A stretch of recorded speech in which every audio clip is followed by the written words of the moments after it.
إلى حد كبير هذه الأزمة. كان هناك تصعيد لتوحيد الغرب.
Attitude. It was all epitomised by that last gasp win against Barnsley at the weekend. A goal which means Robin's side have scored 8 goals after the 90th minute in the Championship this season, earning them an extra 10 points in the process. Meanwhile, Nigel Pearson is celebrating 12 months in charge of Bristol City tonight, and after a morale-boosting win against Middlesbrough at the weekend, Pearson makes one change, with Williams on the bench and Benarous coming in. That means they go with Bentley in goals, a back four of De Silva, Callas, Close and Bell, Masengo and Scott anchor midfield, Benarous, 15-goal Vyman and the red-hot Semenyo are behind Chris Martin. As for the visitors, they make 2 changes as Bidwell and Hammer come in to freshen things up a little bit.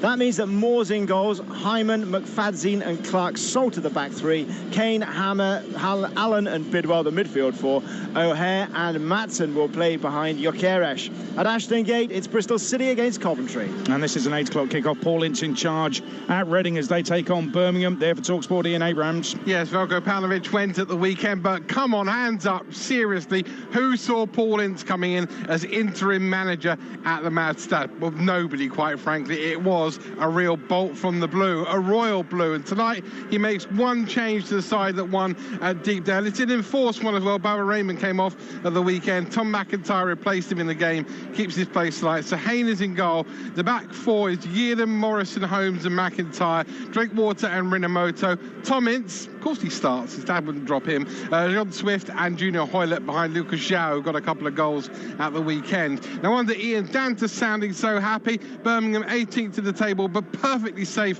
for next season. In fact, they're having a decent enough season, Birmingham, and unchanged tonight after their draw with Stoke at the weekend. So Etheridge in goal, Graham, Collin, Pedersen and Bella across the back, James, Woods and Gardner in midfield. The front 3 of Bacuna and Onel Hernandez behind Lyle Taylor. It's Reading under Paul Ince against Birmingham here at the Madstad. Swansea, Bournemouth postponed tonight. Hull Barnsley is the other Championship game. 3 changes for Hull. Fleming and Slater are in, and it's a debut in goal for Harvey Cartwright from Matter Ingram, who got injured at the weekend. Richie Smallwood is the captain. 2 changes for Barnsley. Bassey and Wolf in for Palmer and Britton. They were the ones who got done by that very late Coventry goal at the weekend. Some highly suspect defending as they tried everything not to clear the ball and succeeded, and Coventry scored. Chris Owellamo is here at the Riverside for Middlesbrough West Brom live commentary on TalkSport 2. Kicks off in around about 20 minutes. What do you make of the lineups and the shapes, Chris? Yeah, it's going to be interesting. You know, you think Chris Wilder's Middlesbrough, you know, I think, 2 defeats in 14, but they've been away from home. You know, they know what they're about here. You know, the fans, it makes a difference. They don't score many goals.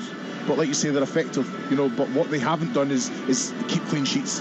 One clean sheet in the last 9, so that has to be better. There is going to be a reaction from West Brom, so they have to know how to manage that, weather that storm, make sure they defend well, and try and keep the ball. You look at the way that Steve Bruce set up, we think it's probably a 4-2-3-1, yeah, possibly a 4-3-3. He might drop reach a little deeper. We'll wait and see. But I'd be surprised for the fact that it's that supply line, isn't it, to Andy Carroll. So Dean Garner, it's about giving him the service, and like you say, he is looking sharp, he is looking fit. Hopefully that long may that continue. But if you give him the right service, he will score goals. But I'm expecting to see a massive reaction, because you know what, their season could be done if they don't win here tonight.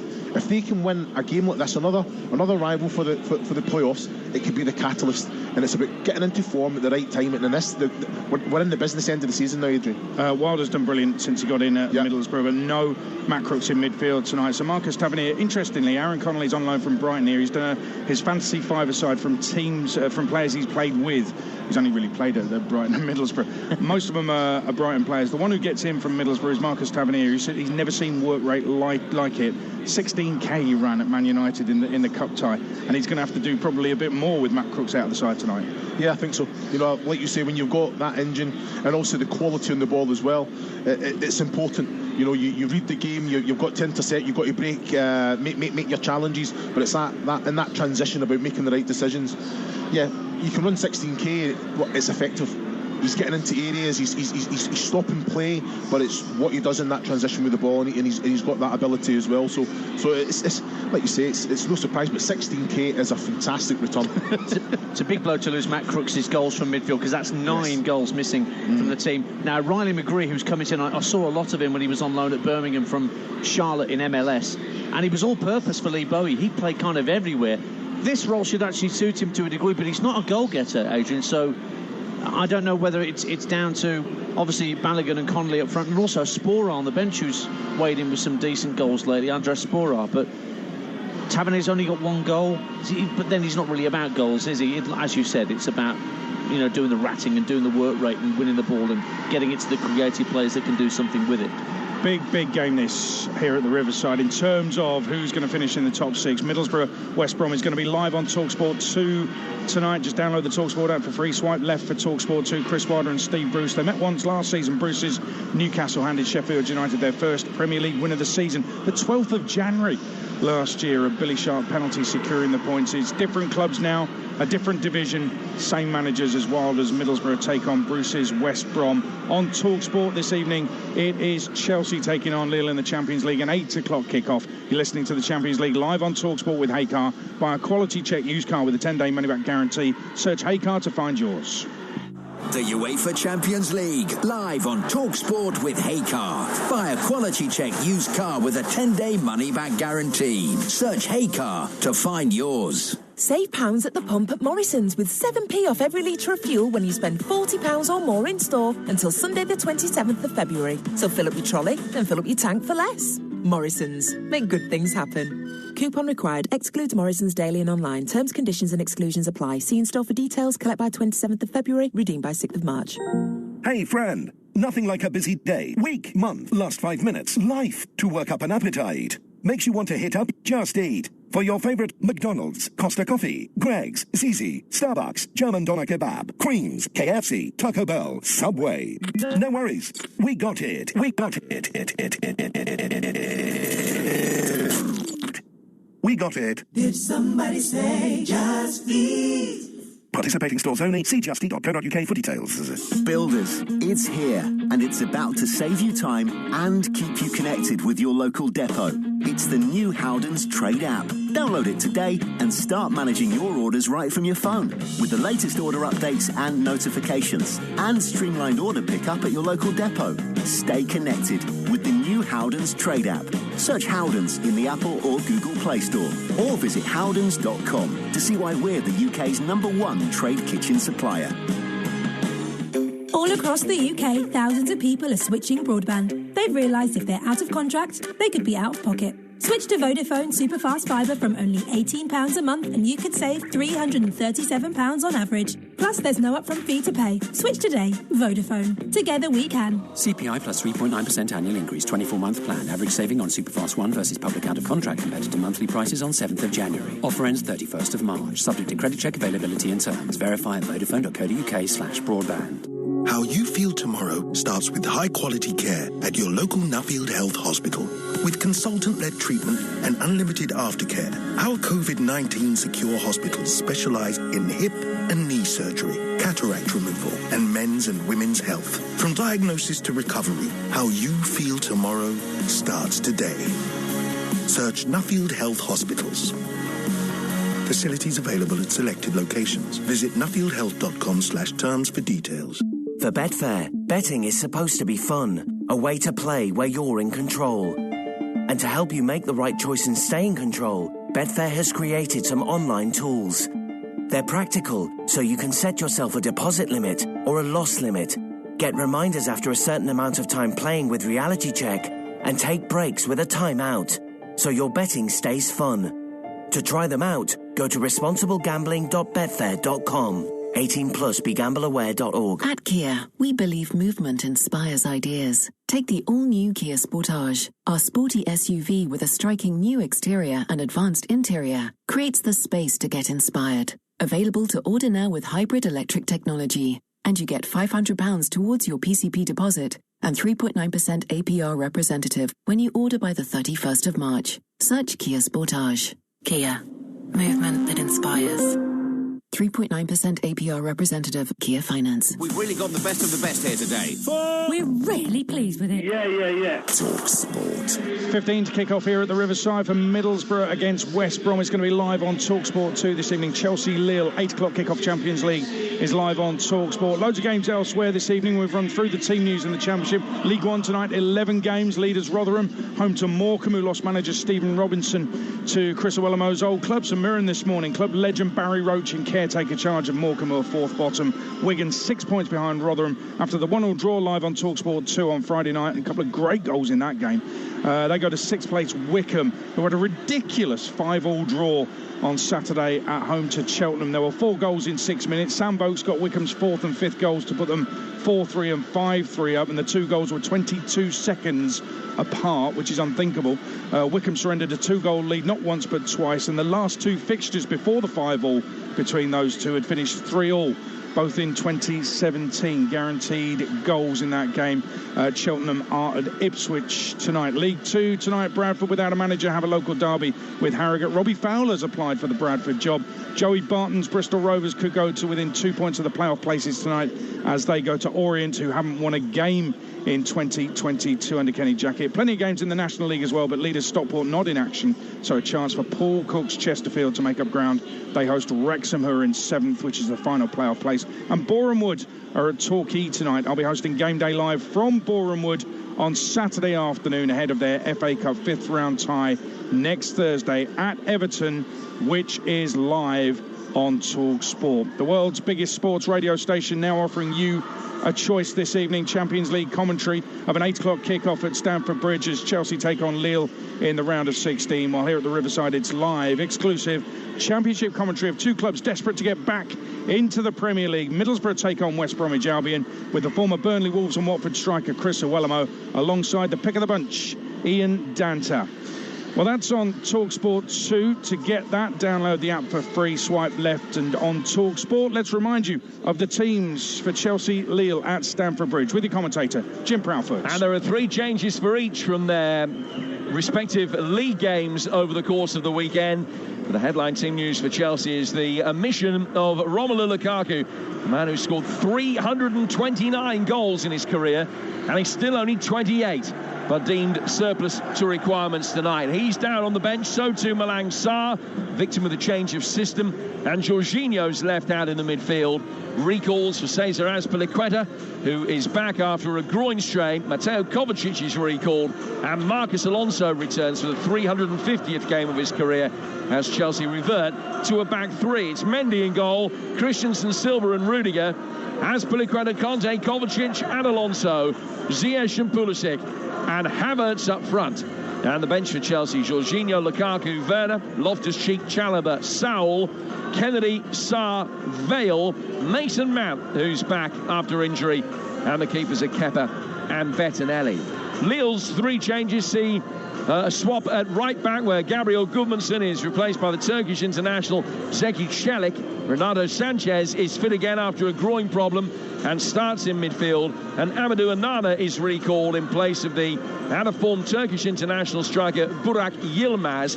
And they've changed their system as well, the customary 4-4-2 dispensed with, and they go 4-1-4-1. Leo Jardim in goal, Çelik, Jose Font, former Palace, Southampton and West Ham defender, Botman, who's been extensively linked with a move to Newcastle, and Thiago Jalot. That's the back 4. Xhaka holds in midfield. Then it's Renato Sanchez, Onana, Andre and Bamba, and David up front. Ben Arfa and Angel Gomez amongst the substitutes for Lille. And the referee is Jesus Gil Manzano. We kick off in about 25 minutes' time. So as Jim mentioned there, up front for Lille, Jonathan David, who's been pulling up Arbours this season for both club and country, and is set to play the starring role this evening.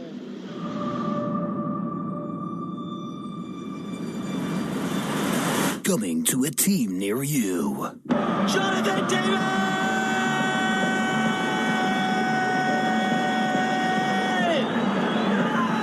It's the Iceman! The man carrying Canada to a World Cup. Jonathan David! Oh my! That was special! A player so awesome, everyone wants him. With Jonathan David set to leave Lille this summer, it's rumoured that Chelsea, Arsenal and Liverpool are all interested in the Canadian striker. But can Chelsea stop him? Find out on Talk Sport tonight at 8 p.m. Rated 13. I love that. Tony Cascarino, let's have a quick look at Lille and what they can offer. And there's no doubt, when you're looking at Jonathan David, you are looking at goals. He's banging them in for Lille, banging them in for Canada as well. He's already got a couple of hat-tricks on the international stage. He's only 22. And any wonder, with his goal record, Tony, why he's being linked with Premier League clubs every single window. Yeah, and look, a live wire, really, really pacey. And he's up against a very, I think, strong Chelsea back 3.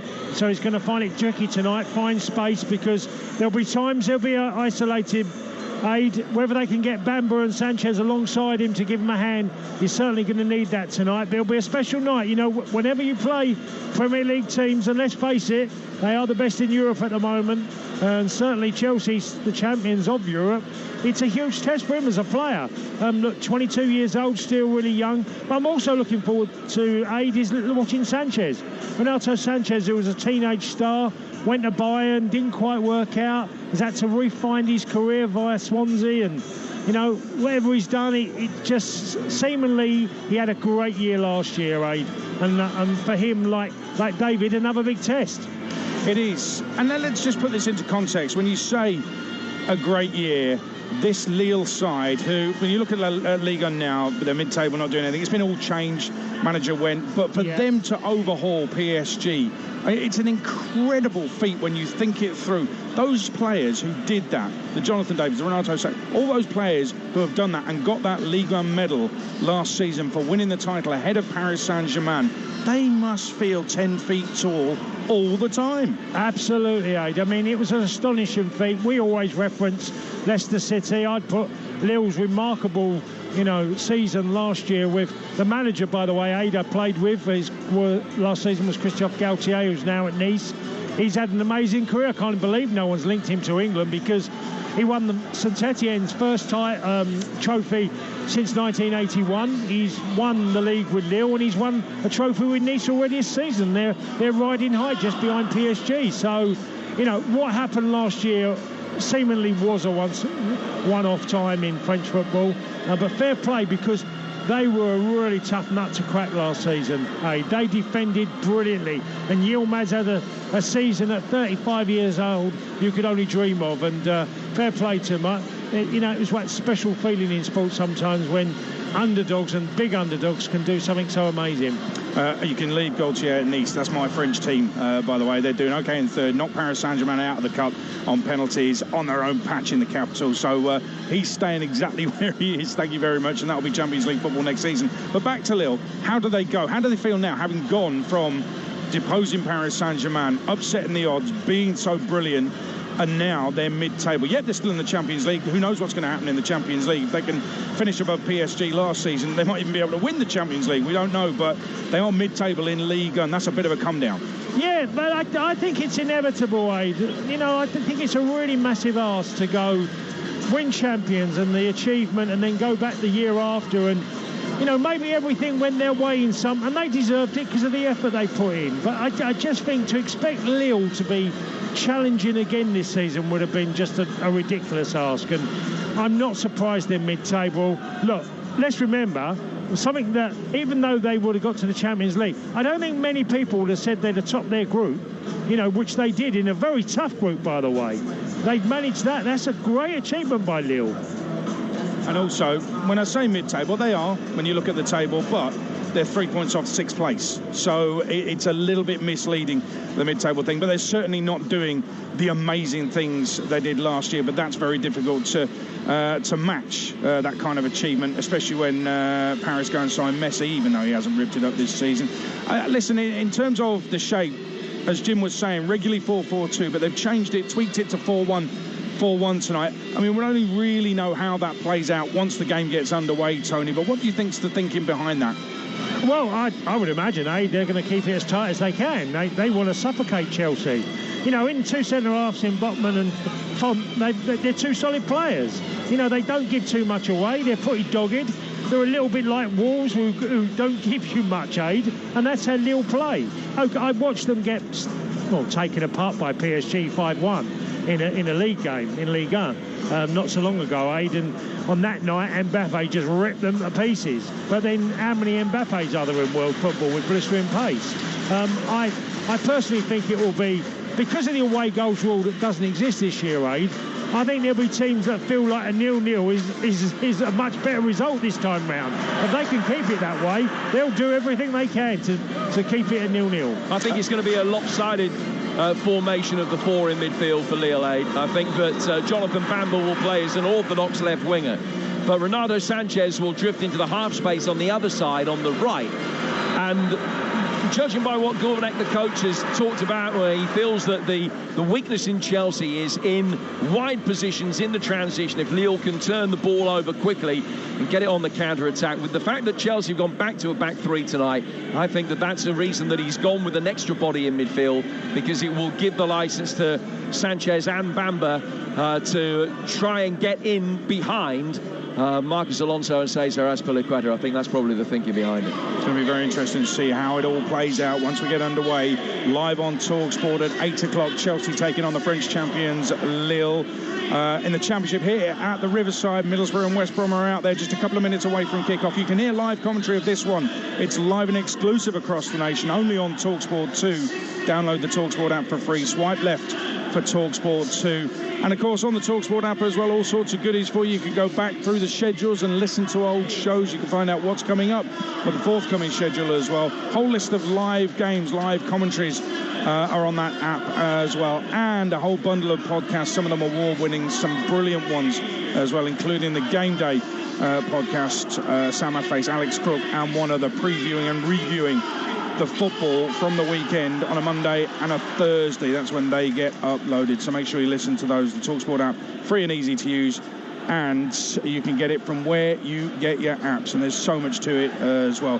We're about to get underway at the Riverside, about to get underway in the EFL and the National League. We'll keep you updated with the goals as they go in on TalkSport tonight. This is kickoff, where the main event is at Stamford Bridge. 15 minutes until they get underway in the Champions League. Chelsea take on Lille. The UEFA Champions League, live on TalkSport with Heycar. Buying a car never felt so good. Search Heycar to find yours. Hiya, what can I get you? Oh, I'm so hungry. Hungry? You need the Subway Big Meal Deal from just $4.99. So if I have a ham sub with lettuce, a little cucumber and spinach... It's still $4.99. And some peppers, a few tomatoes and sriracha sauce. Still $4.99. With cheese. And toasted. Still $4.99. And what if I had some crisps and a drink? Still $4.99. I got it. Big meal deal it is. The Subway Big Meal Deal. A 6-inch sub with crisps and a drink from just $4.99. Participating stores, extras cost more. Meal includes regular drink and select sides. How you feel tomorrow starts with a safe, spacious gym at Nuffield Health. With swimming pools, expert personal trainers, group exercise classes, and physios at your local centre. How you feel tomorrow starts today. Join today and get the rest of the month free. Search Nuffield Health Gyms. Facilities available in most gyms. 12-month commitments only. Visit nuffieldhealth.com/terms for details. At Jewson, sure, we can give you a great price on a bag of cement, a couple of joists, or a tool or two. But when you buy everything you need for a project from us, we promise to beat the price of like-for-like quotes. Why? Well, that's the Jewson Project Price Promise. Search Jewson Price Promise today.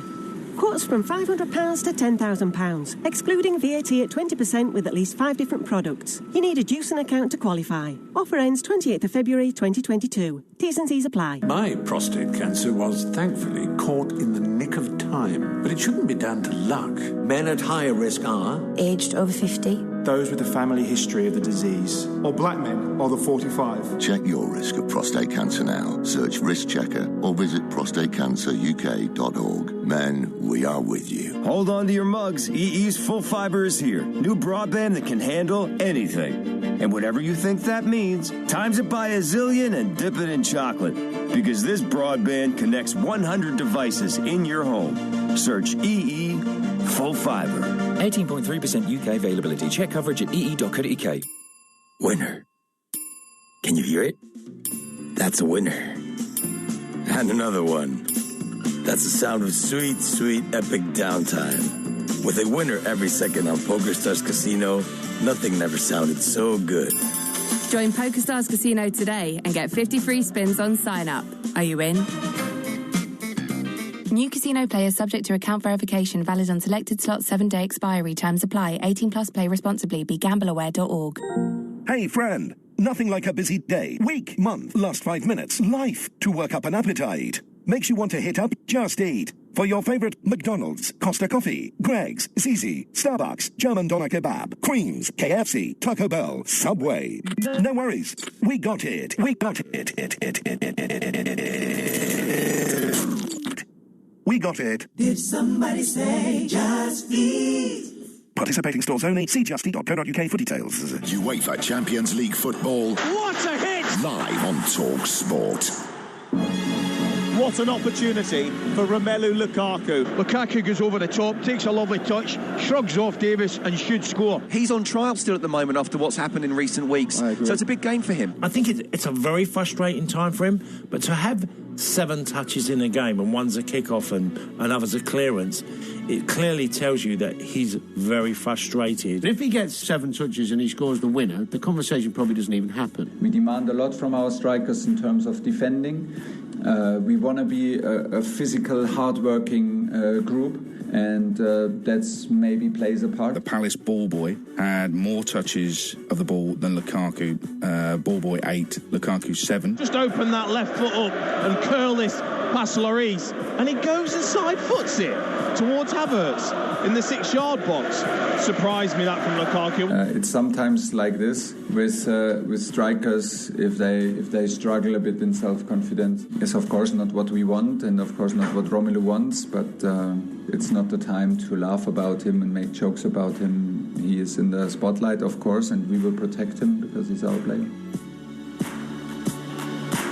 Well, that's the pre-match focus for somebody who isn't even in the starting lineup, Romelu Lukaku. At Stamford Bridge, they've just been parading the World Club Cup. Ben Chilwell, Reece James, Callum Hudson-Odoi with the trophy. The European champions are now the world champions as well. Tony Cascarino at Stamford Bridge. Thomas Tuchel has just been talking pre-match about Lukaku and leaving him out. He said, I'll read his quotes directly, he says, I felt him a little bit tired, he looked a little exhausted. You have to consider that he's played a lot. We've had extra time in the World Club Cup, a lot of travelling recently. Wasn't easy for him against Palace. This wasn't his best performance, so maybe it'll be a little bit easier for him to come in from the bench tonight and turn things around if we need him. Is that going to stop people speculating about the future of Romelu Lukaku, those quotes from Tuchel? No, Aid, because why didn't you leave him out against Crystal Palace? you know, if he was feeling like that and you've ended up playing him, I would have thought it would have been better to maybe have worked that out before the Palace game and then not play him. I know it's easy in eyesight, but, you know, if he spoke about the World Club and travelling and everything else, surely you would have considered leaving him out for the Palace game and play him tonight. This was a much bigger game than Crystal Palace, Is that a fair question? No, you're absolutely. I think you're right. It is, and I think it is a fair question to ask him. Maybe he would have an answer to that. I'll flip it around a bit. They have just been parading the World Club Cup at Stamford Bridge. Chilwell, James and Hudson-Odoi, and they are the world champions. And we talked about Lille feeling 10 feet tall, winning the title. Surely Chelsea will feel 10 feet tall as well. And Lukaku scored in that final, so it's not that bad, is it? No, I think, look, what happened at Palace was more about he didn't play particularly well, and lots of things didn't happen in the game for him, but the 7 touches was the stat that's killed him. You know, it's like saying, oh, you didn't score for 25 games, and people say, well, you need to, you got to. It's nearly impossible not to touch the ball 7 times in 90 minutes. It really is. I mean, the linesman must have touched him more than him. You know. There's been teammates of mine refused to pass it to me on a Sunday morning. I've still had more touches. Well, you know, but by the way, when they paraded the trophy, they all got soaked as well. It was fabulous watching the boys as the sprinklers went on. I say sprinklers, they were more like hoses. Do you think that was deliberate? I don't know, but it was perfectly timed because I think it was Ben Chilwell got it full on. Well, that's woken him up. In terms of Lukaku, Tuchel does have a point, doesn't he? Just say it's not going well. He could come on and make an impact.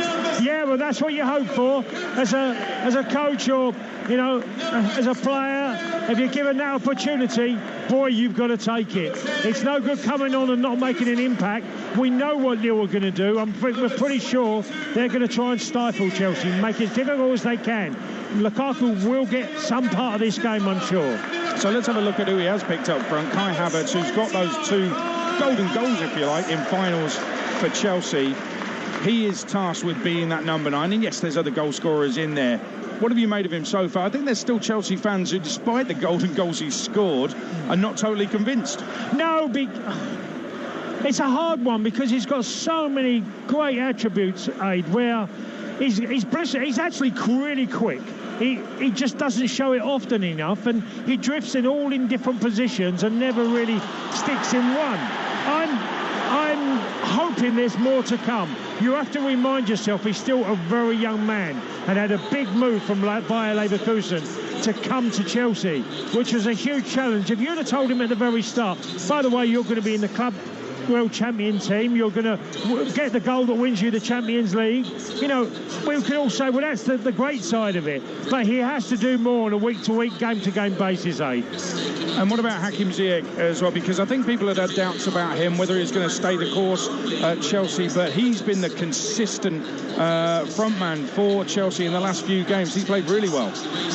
He's got incredible technique, and when he gets in certain spots in the wide areas, he can pick a spot. And something that probably goes against Lukaku as well, when Hakim Ziyech comes in on his left foot, he's liable to shoot more than cross more often than Aid. And I think that is part of his game. We're known for getting goals in wide areas, a bit like Iron Robin used to, where you get him on one side and he just knows where he wants to put it. And I think Chelsea have benefited from a player that's, you know, been very consistent when given the chance.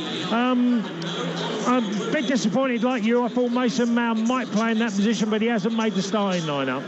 He hasn't, and he could well do for Sunday. Big game, Chelsea-Liverpool, Carabao Cup final from Wembley. Our coverage starts at 3 o'clock from Wembley. Really looking forward to it. Kick-off is at 4:30. Jim will be there for commentary. Ali McCoist is part of the commentary team, and so too, 2-time League Cup winner, a League Cup winning captain, Andy Townsend. As I say, we start at 3 on Sunday afternoon on TalkSport from Wembley. Goals have gone in already in the EFL tonight. In League One, Cambridge lead Plymouth by 1-0. Plymouth challenging for the playoff places, but they're a goal down. Sam Smith has scored for Mark Bonner's Cambridge. Bonner being linked with a move up the road to the rivals Peterborough, but I'm not sure that's going to happen. And the League One leaders, Rotherham, lead bottom 4, Morecambe 1-0. Freddie Ladapo wanted to move in January, didn't get it. He's playing and he's scoring. Rotherham lead by 1-0. Tomorrow night we're live from Turf Moor, 6 o'clock on TalkSport 2 again. We've got live commentary on TalkSport of Burnley against Tottenham in the Premier League And on TalkSport 2, there's Champions League commentary of Atletico Madrid against Manchester United. And there's more football on Thursday night because the Bodo Glimt Celtic Europa Conference League knockout round second leg is on TalkSport 2 at 5:45. Arsenal Wolves on TalkSport at 7:45. And on TalkSport 2 at 8, Rangers against Dortmund. Rangers 4-2 up from the first leg, but we believe that a certain Erling Haaland may well be playing in that one. We shall see. It's 9 months on from Chelsea becoming European champions. Since then, they thought a star was reborn when they spent just shy of 100 million to bring Romelu Lukaku back to the bridge. But that signing has only given birth to problems for Thomas Tuchel. Can he put that right tonight as Chelsea face French champions Lille, live on TalkSport with the former Chelsea and Marseille striker Tony Cascarino? He's alongside your commentator on TalkSport this evening, Jim Proudfoot. Thank you, Adrian. And even though the Romelu Lukaku debate rumbles on and the best way to harness him hasn't yet been reached, there's little doubt that Chelsea are a stronger team now than they were 12 months ago. This time last year was the eve of their first Champions League tie under Thomas Tuchel, a trip to Atletico Madrid, which appeared a stiff indoctrination for a side who'd already shown signs of improvement after a month under the German. But they weren't being mentioned as potential European champions. They won there, kept a clean sheet, and the rest is history. Well, 12 months on, Lille come to town to face a side who can boast success on both the continental and world stages. The target on Chelsea's back appreciably bigger these days for those who face them. Winning is one thing, defending a title quite another. And so it's proved for tonight's opponents, who embark on their first knockout tie in this competition for 15 years, having won their Champions League group. Now, if that suggests the French champions are in rude health, nothing could be further from the truth. Lille, not even in the top half of the Ligue 1 table, having won barely a third of their league games. They did represent the best possible draw for all of the sides that finished second in their section before Christmas. Now, on paper, this is a more favourable matchup than any that Chelsea have yet faced under Tuchel in a Champions League knockout tie. But after winning only 3 of the last 9 league games and carrying significant injuries, there are signs of a few more frailties here than have previously been evident under the German. Here's a reminder of the Chelsea team. It's Mendy in goal, Christensen, Thiago Silva and Rudiger, the back three, as Piliqueta, Conte, Kovacic and Marcus Alonso, and then Ziyech and Pulisic in behind Kai Havertz. Lille have Leo Jardim in goal. It could, if Jose Font gets booked tonight, be the last time Thiago Silva ever plays against a centre-half who's older than him. But Font, at the age of 38, on a yellow card tonight, captains the Lille side alongside Botman, Thiago Jalot and Celik either side of him. Xhaka anchors the midfield, Renato Sanchez, Anana, Andre and Bamba, and then Jonathan David is up front. Well, one final thought about Romelu Lukaku, Tony Cascarino, and that is that with the League Cup final coming up at the weekend, Tuchel saying he's tired. He's played him last weekend. He's saving him for the League Cup final. And tonight against the side who are the rank outsiders in this competition, perhaps it makes sense to leave him out of this one. Maybe, Jim. You know, we always second-guess managers, don't we? We think that there's a reason behind everything. I know one thing. I'd have wanted Lukaku in against Lille tonight. And I know he played poorly, and I know there's reasons being given. Is the League Cup final more important to Chelsea than the Champions League? Defending this trophy for them? Absolutely not. No, absolutely not. But it's just a question of if you feel that you can get him through one game, if you're at home to a side who are 11th in the French league, then I don't know. All ifs, buts and maybes. Only Thomas Tuchel will really know himself. But obviously it was Lukaku's performance on Saturday hasn't helped his cause. Jim, you can't play them both. I know that, you know, people say how much football we play, but he could have played tonight and could have played. I would have probably said, sit out against Crystal Palace and be ready for 2 big games. Well, then it's going to be Lille in their change kit of white shirts and shorts who will get us underway. Chelsea are kicking towards the shed end in this first half. Jesus Gil Manzano from Spain, who took charge of Chelsea's defeat at Juventus back in September, is the official tonight. He's just waiting for the signal to blow his whistle, and the teams will take the knee. A reminder, there is no room for racism. 16 down in the Champions League, 16 remain. The business end starts for Chelsea, the newly crowned world champions against the French champions. The Blues facing both Lille and a weight of expectation. Ball quickly out of play from the kickoff for a throw which will be taken over on the Chelsea right-hand side. And I'm delighted to say that alongside me is the former Chelsea striker, Tony Cascarino. What's par for Chelsea at the end of tonight? Oh, anything 2+, Jim. You know, I'm looking at the Lille lineup immediately, and they're pushing in really hard up and high up against Chelsea.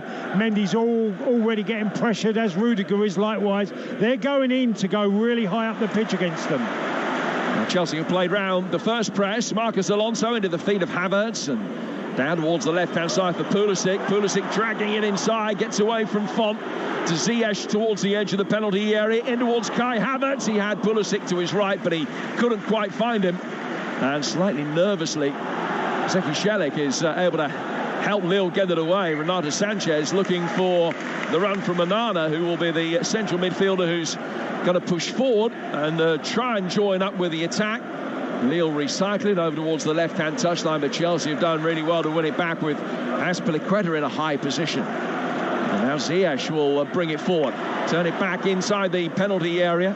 Looking for Kai Havertz, but they're able to bring it away. The French champions out towards the left-hand touchline. Onana tried to take it on, but he didn't get too far. And N'Golo Kanté is there just to calm things down and win it back. And the game is being played at a ferocious tempo in the early stages. Alonso, left-footed ball driven in towards the back post. It's off the top of Ziyech's head, helped on by Azpilicueta, and then steered away by the long-head defender Sven Botman, the Dutchman, who's got a long list of potential suitors this summer. Chelsea recycle it and work it back inside their own half. Already a goal in the other Champions League game tonight, where Juventus have taken an early lead away to Villarreal. This one, 2 minutes in, is still 0-0. A great start for them, Jim, and I tell you what, I can't, like you mentioned, the tempo of this game has started off electric, and Lille are really matching Chelsea in the closing down stakes. Dusan Vlahovic, the man that scored that goal for Juventus. Another few quid on the transfer fee repaid. Jose Font playing it forward.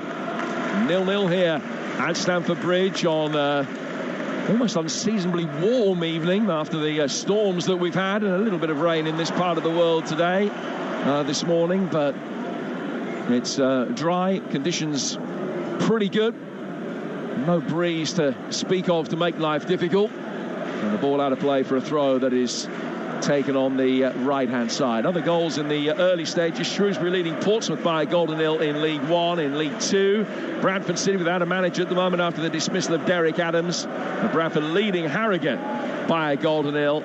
And early goals in the National League for Solihull Moors at home to Wealdstone, and Eastleigh against informed Southend, as Chelsea bring the ball forward with Rudiger, who's inside his own half, about 15 yards inside his own half. He goes square to Thiago Silva.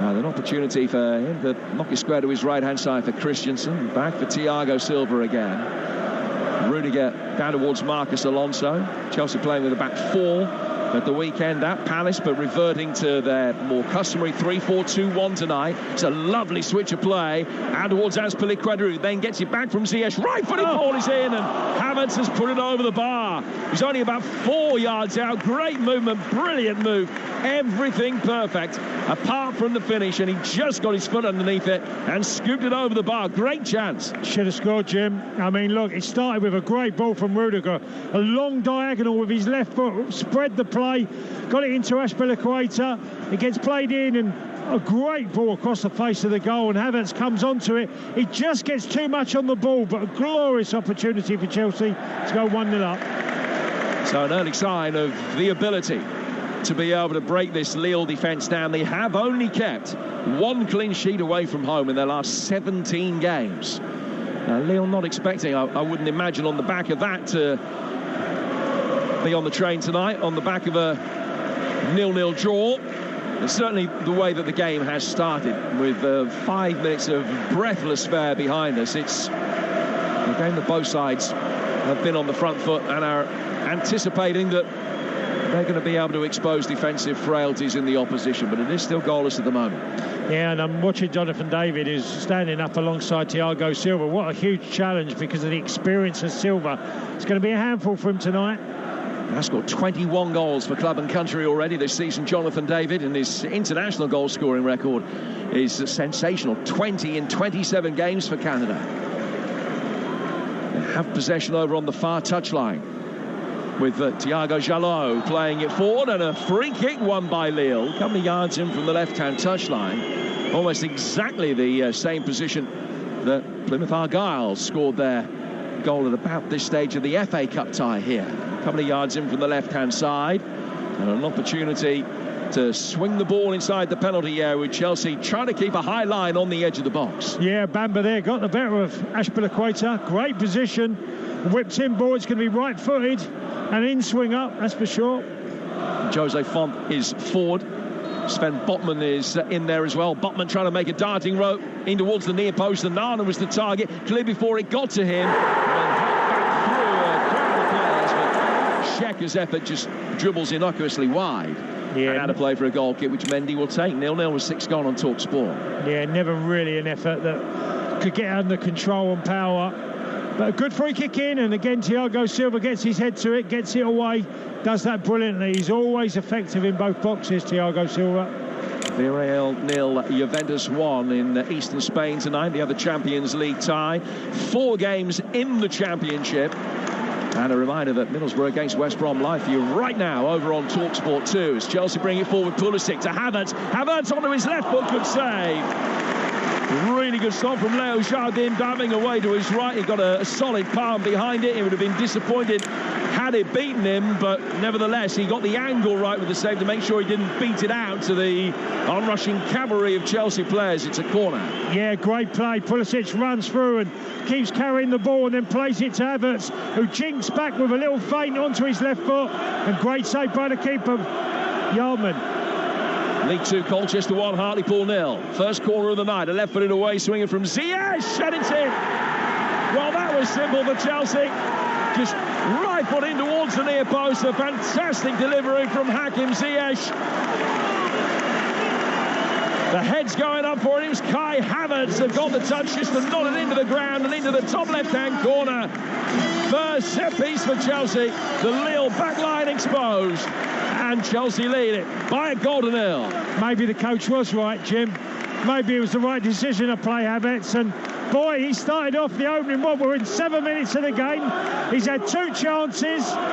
Didn't convert with his first. Made a good save, the keeper, for his second chance. And his third one from a corner. A great directed header in the bottom corner. Give Yardim in goal absolutely no chance.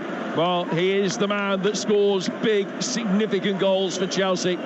Kai Havertz, the winner in the Champions League final, the winner in the Club World Cup final, and he scored the first of Chelsea's goals in the knockout stages of the Champions League as they aim to be the first English side for 42 years to successfully defend the European Cup. Kai Havertz with the goal. It has been coming, and it took only 8 minutes.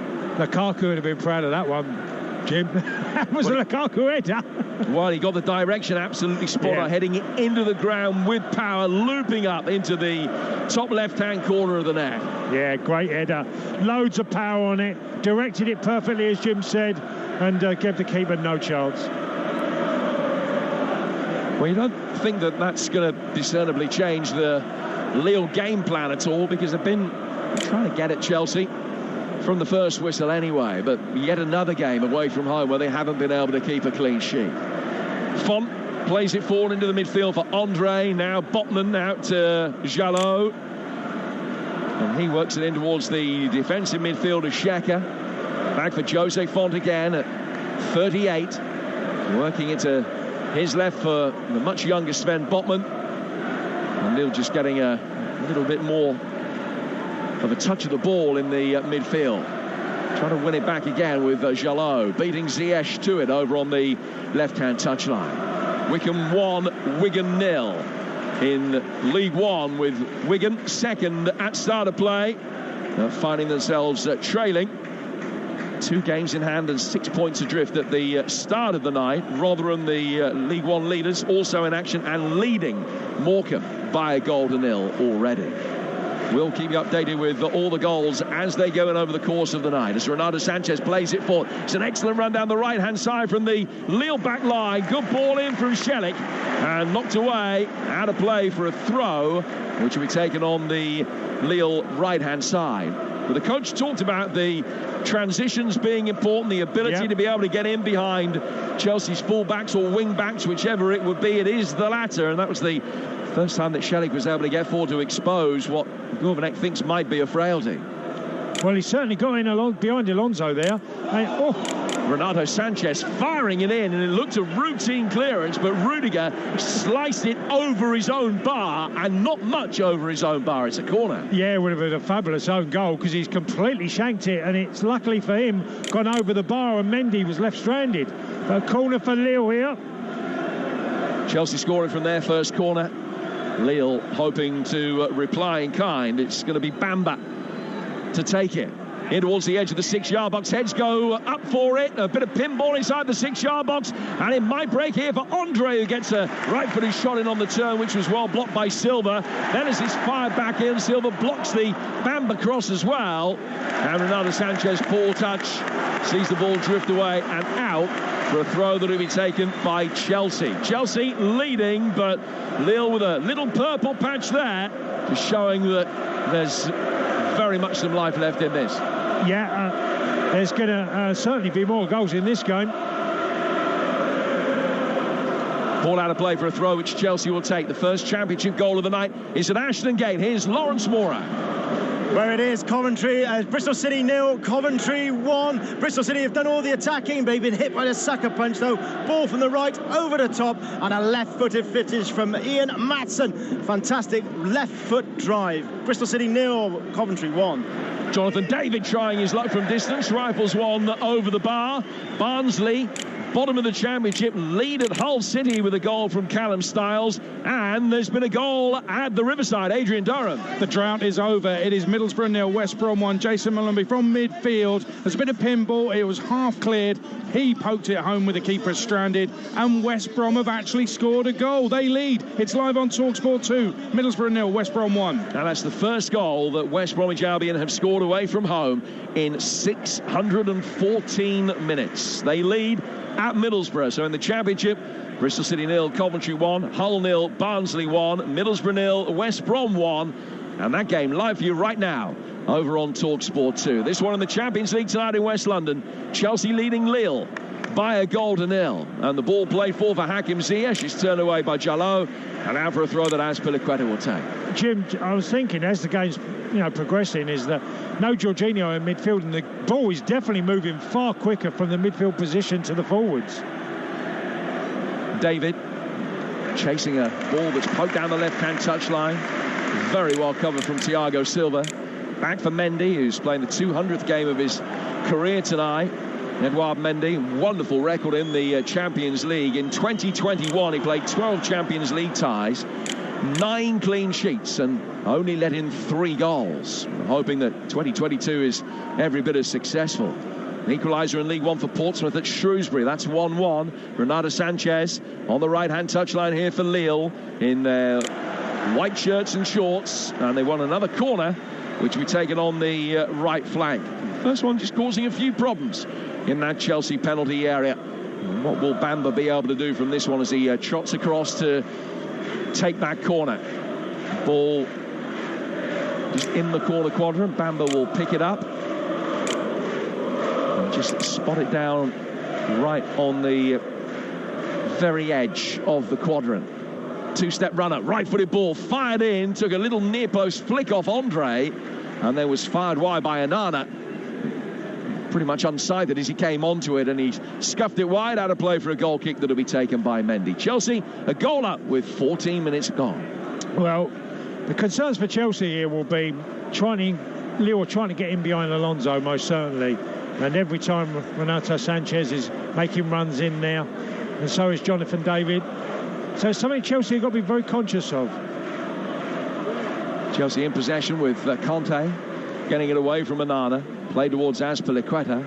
And then laid back towards the edge of the penalty area where Christensen will find his goalkeeper, and Mendy took a touch but was very quickly put under pressure by David. He had time to take a second and knock it away, but didn't need that little bit of time. Chelsea doing really well to work it forward then with Pulisic. The goal scorer Havertz, and out towards Marcus Alonso, who's continued his run. First time ball in from him, fielded by Botman, and then whacked away by Shelik.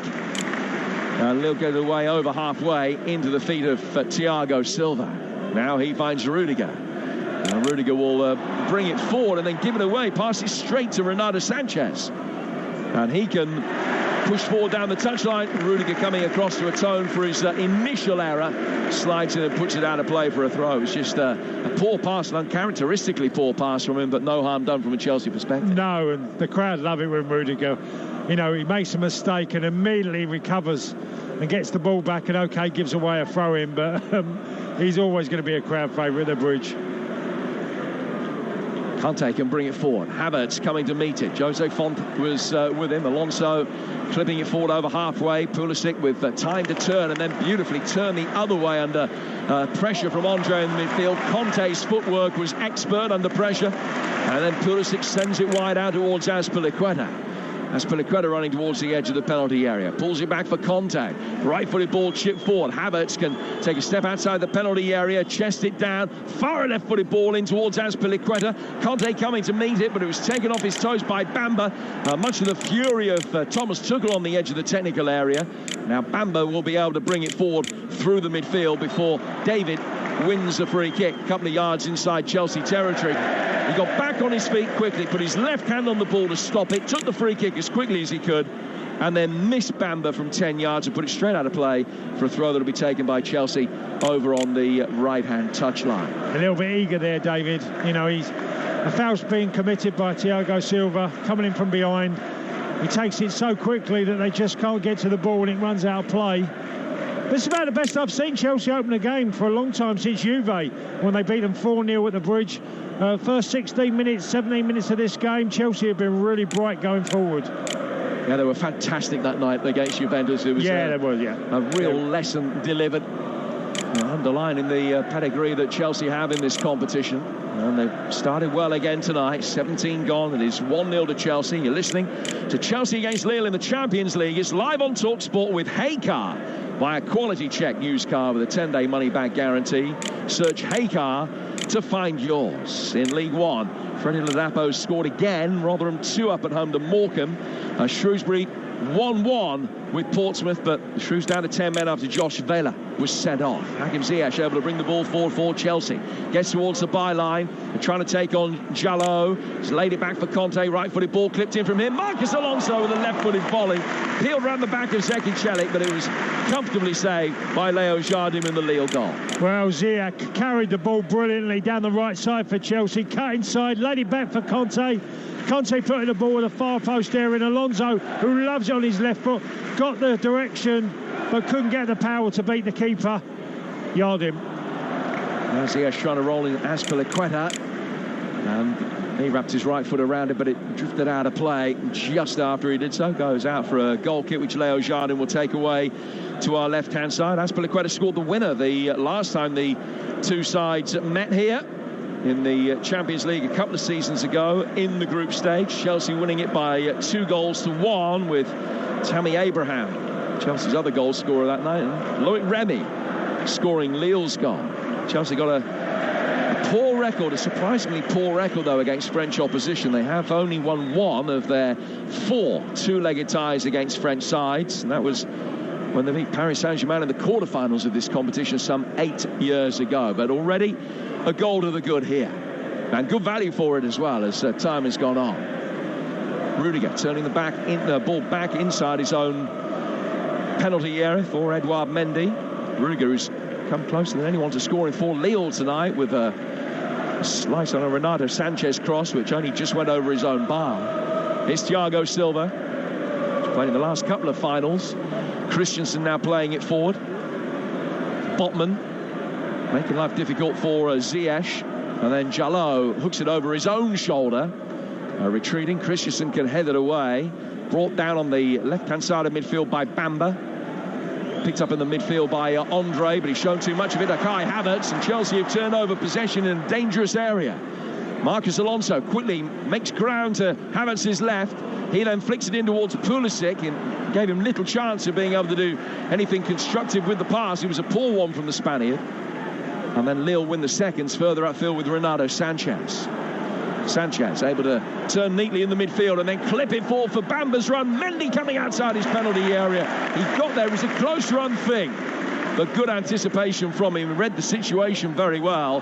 But that was a worrying moment for Chelsea, Tony Cascarino, because again it was the ball play between wing-back and outside centre-half into an area that Lille very nearly were able to exploit. Yeah, and full credit to Renato Sanchez. What a brilliant piece of play in midfield. He's facing one way, he twists out of trouble and then sees the pass over and behind Azpilicueta, and just for keeper Mendy to get out and clear the ball, it was a golden opportunity for Bamba.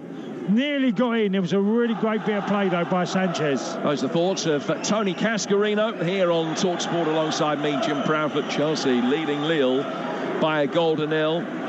Over on TalkSport 2 for you right now. West Bromwich Albion lead at Middlesbrough by a goal to nil. Elsewhere in the Championship tonight, Coventry a goal up at Bristol City. Barnsley leading at Hull, and it's still 0-0 between Preston and Nottingham Forest. Yeah, the Champions League game, Villarreal 0, Juventus 1. Vlahovic's goal in the opening minute. The difference between the two sides there. I'll run through the League One and League Two latest for you in a moment as Havertz can pick the ball up out towards the right-hand touchline for Chelsea. And he's laid it back for Azpilicueta. Back he goes towards Havertz again. The goal scorer here for Chelsea tonight on 8 minutes. And Rudiger, backpedaling, is able to bring a high ball down under easy control. He lays it back for Thiago Silva and now finds Christensen. A couple of quick goals for Bristol Rovers at Leyton Orient. They're 2 up. Swindon 1, Walsall 0 also in League Two. As Lille win it back here. David doing well. He's found Bamba. Bamba playing it in towards David's path, but Christensen got his angles absolutely right on the right of the Chelsea back three and stepped up from the defensive line to knock it away. Now Kovacic in his first Champions League tie since September. He's missed the last 4. Now he's got the ball at his feet here. Back from him to Thiago Silva. And Chelsea are beginning to get the lion's share of possession, although the Lille supporters away to our left, as you can hear, are in fine voice. A couple of positive, encouraging signs for them so far, but the scoreline very much in Chelsea's favour at the moment. Yeah, and I'm watching Pulisic's movement tonight has been brilliant. He's playing that left side of midfield, and he's really been a foil in the back of the line of Lille. And also Havertz doing a similar thing. So it's a really bright start from the Chelsea front three, with Ziyech playing his part as well. And they're finding it hard, Lille, when Chelsea move the ball quickly. Ziyech laying it off here, couldn't find Azpilicueta, and Bamba wins a throw. Tomorrow another choice of games for you from the Premier League. It's exclusive action from Turf Moor, a 7:30 kickoff as Tottenham go to Burnley. Danny Mills alongside TalkSport's Sam Matterface for that, and Stuart Pearce with me for Atletico Madrid against Manchester United in the Champions League. First leg in the round of 16. That's on TalkSport 2 for you tomorrow night. 8 o'clock kickoff. The build-up starts for both games at 6 o'clock tomorrow on the TalkSport network. Thursday night, more live action for you. Bodo Glimt Celtic and Rangers Dortmund on TalkSport 2. Arsenal Wolves from the Premier League, again exclusive to TalkSport. It's a 7:45 kickoff on TalkSport this coming Thursday. Tonight, the here and now, Chelsea leading Lille by a goal to nil with Renato Sanchez in possession on the near touchline. The former Swansea man comes into a more central area. Pulisic ended up on the deck, no foul. Shot comes in from Xhaka from distance, but is blocked. Renato Sanchez and Conte battle in the midfield. Zeki Shelik has it. Right-footed ball in from him, takes a deflection. It's helped on by Xhaka in the midfield, but Chelsea can get it away, and Botman will battle and get there ahead of Azpilicueta, ahead of Havertz, I beg your pardon. Didn't want to take any chances. And just got a touch to put it over the line. It goes out of play for a throw that Chelsea will take midway inside the Lille half. Chelsea leading Lille by a goal to nil. Yeah, we've seen a little bit of a drop in play from both teams. I wouldn't be surprised after 25 minutes of this game, because it really started the opening 20 so fast. And I've got to say, Jim, Renato Sanchez, a player that sort of lost his career at one time and found himself not wanted at the big clubs, and he's played really well in the opening part of this game. He's been a foil in Chelsea's side, that's for sure. He seems to have been around forever, doesn't he? A European champion. Euro 2016, still though only 24. He has reached the quarterfinals of this competition in the past in his Benfica days. A player still with his best years ahead of him, but he's playing these days like the midfielder that everybody was expecting him to mature into. Yeah. Ziyech goes back for Christensen, and now out towards the right-hand touchline. Hakim Ziyech, a player who's reached the last four of this competition with two different clubs, as has this man, Thiago Silva. And he can play it to his left-hand side now for Tony Rudiger, looking for that long switch of play that he loves so much. And again, it's expertly fired over towards the far touchline. Good control as well by Ziyech. Ziyech coming inside the penalty area, then twists and flicks it in. And it's come off one of the Lille midfielders, Andre, and goes over the line and out of play for Chelsea's second quarter. They score from the first. What can they do from this one? Well, Ziyech's got that ball on a piece of string. He just, when he controls it, he just doesn't leave his foot. And he had two Lille players, Bamba was one of them, trying to stop him getting in the cross. And he's won his team a corner. And there are 6 in there to attack it. Havertz, who converted the last one, stands right in front of the goalkeeper. Christensen's in there as well. He peels out. Marcus Alonso in that 6-yard box. It was fired in with real pace. And Andre headed it away. Chelsea, who got everybody forward, have to run round it. And Kovacic will go all the way back inside his own half to find his goalkeeper. Mendy then driving it forward. Azpilicueta was the furthest forward of the Chelsea players, but it was knocked away from him by Botman and then brought down in the midfield. What you spotted, Kaz? Well, I'm just looking, and Azpilicueta had gone so far forward that Dennis was on. If Lille would have got the ball out to the left there, he'd have been away. Botman for Font, and now to Renato Sanchez. Lille have had 7 attempts to Chelsea's 4 up to this point, but it is Chelsea that lead by a goal to nil, and they are still good value for it with that 8th minute header from Kai Havertz. In League One, these are the games with goals coming up to half-time. Cambridge lead Plymouth 1-0, Rotherham 2 up against Morecambe, Shrewsbury down to 10 men, 1-1 with Portsmouth, and Wickham lead Wigan by a goal to nil. Font heading the ball down, and it's brought under control. Foul by Rudiger on Jonathan David, and a free kick to Lille back inside their own half. In League 2, the goals: Bradford leading Harrogate 1-0, Colchester 1, Hartlepool 0, Bristol Rovers 2 up at Out-of-Form Orient, Swindon leading Walsall 1-0.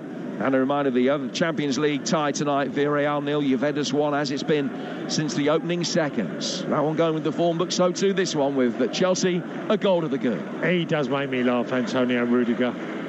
He's like a man possessed at times. He just never stopped chasing balls down and running. That Conte's done well. He's won it back in the midfield from Xhaka. He's played it inside the penalty area for Ziyech, who couldn't bring the ball under control. He tried to flick it with his right foot onto his left to get a shot in and failed to do so.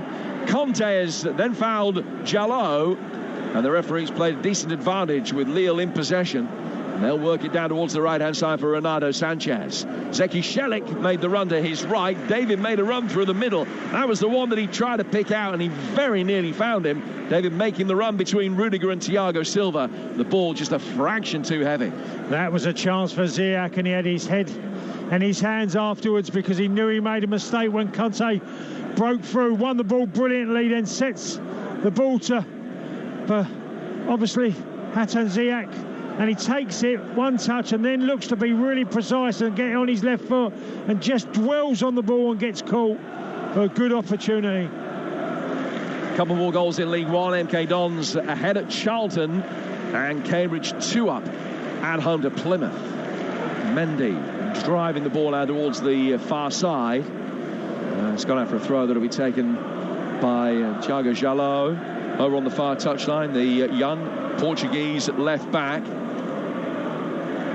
as he throws the ball into the feet of Bamba. It's played straight back to him and straight back past him, out of play for a throw that'll be taken on the Chelsea right. Chelsea coming into this on the back of 5 straight wins. Only 10 defeats in the last 72 games in all competitions, and their home form impressive as well, even if in the Premier League they've only won half of their home games so far this season. They have only been beaten here once in the last 21 games at Stamford Bridge. That was the loss to Manchester City. Not too many signs that run's going to be extended tonight, although Lille have been very game. It's Chelsea that deservedly have a 1-0 lead. Well, down the left side, Jallo, and obviously in front of him, you're just looking at Bamba, who the pair of them have played that left side really, really well.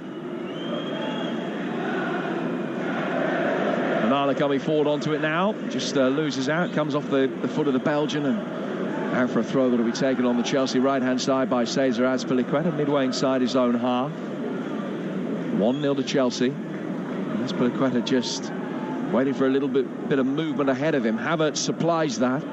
Conte drops deep, wants the ball into feet. Eventually Azpilicueta launches it forward, looking for a Havertz flick. Jallo under a little bit of pressure on the far touchline from Ziyech, will work it back to his goalkeeper. And it'll be cleared on the edge of the penalty area by Leo Jardim. Chelsea win it back again. And with 31 minutes into the game, and applause from all of the Chelsea fans around us to remember Jamal Edwards. That's a great tribute for the young man who has lost his life and is remembered and appreciated by all Chelsea fans here tonight. Lille in possession, 15 yards inside their own half. Down it comes to Renato Sanchez, and playing in towards the feet of David again. Chelsea being able to repel the threat by and large, but Sanchez once more will flick it forward, and Nana's got it now. Little reverse ball from him for David's run, but well read by Thiago Silva. Conte knocks it forward. Havertz then ends up on the deck, no foul. Xhaka is there in the midfield, sliding in. It's well won back by Andre, and then David back behind square for Onana. Played forward through the midfield again. Bamba looking for it, but Conte is there to win it back for Chelsea. Then Pulisic turns it forward looking for Marcos Alonso, and Renato Sanchez thought that he'd won the ball cleanly, but the whistle has gone, and it's a free kick to Chelsea just inside their own half. 1-0 Chelsea lead it with 12 to go to half-time. Tuchel's going crazy on the sideline. He's having a go at Pulisic and Havertz because they've lost the ball in decent areas, and then straight after that Alonso did the same thing. So he's getting a little bit frustrated. They're giving away the ball a little bit more than they were at the start of the game, Chelsea. Barnsley, bottom of the Championship, 9 points adrift of safety. They've won only 3 of the last 31 league games, but they're 2 up at Hull at half-time. Carlton Morris has just scored the second. Swindon lead Walsall by 2-0 coming up to half-time as well. Ricky Aguiar has scored their second, and it is half-time at Ashton Gate. Here's TalkSport's Lawrence Moran. Bristol City 0, Coventry 1. Coventry showing why they're pushing for the playoffs, making a breakthrough on 25 minutes as Gustavo Hamer spotted the run of Maatsen across the back, clipped it over the top, and it was finished left-footed into the far corner. Cov with a deserved lead. Bristol City 0, Coventry 1. Lille have a free kick inside their own half here at Stamford Bridge. Chelsea leading by a goal to nil. It's half-time at Deepdale. Steve Hothersall.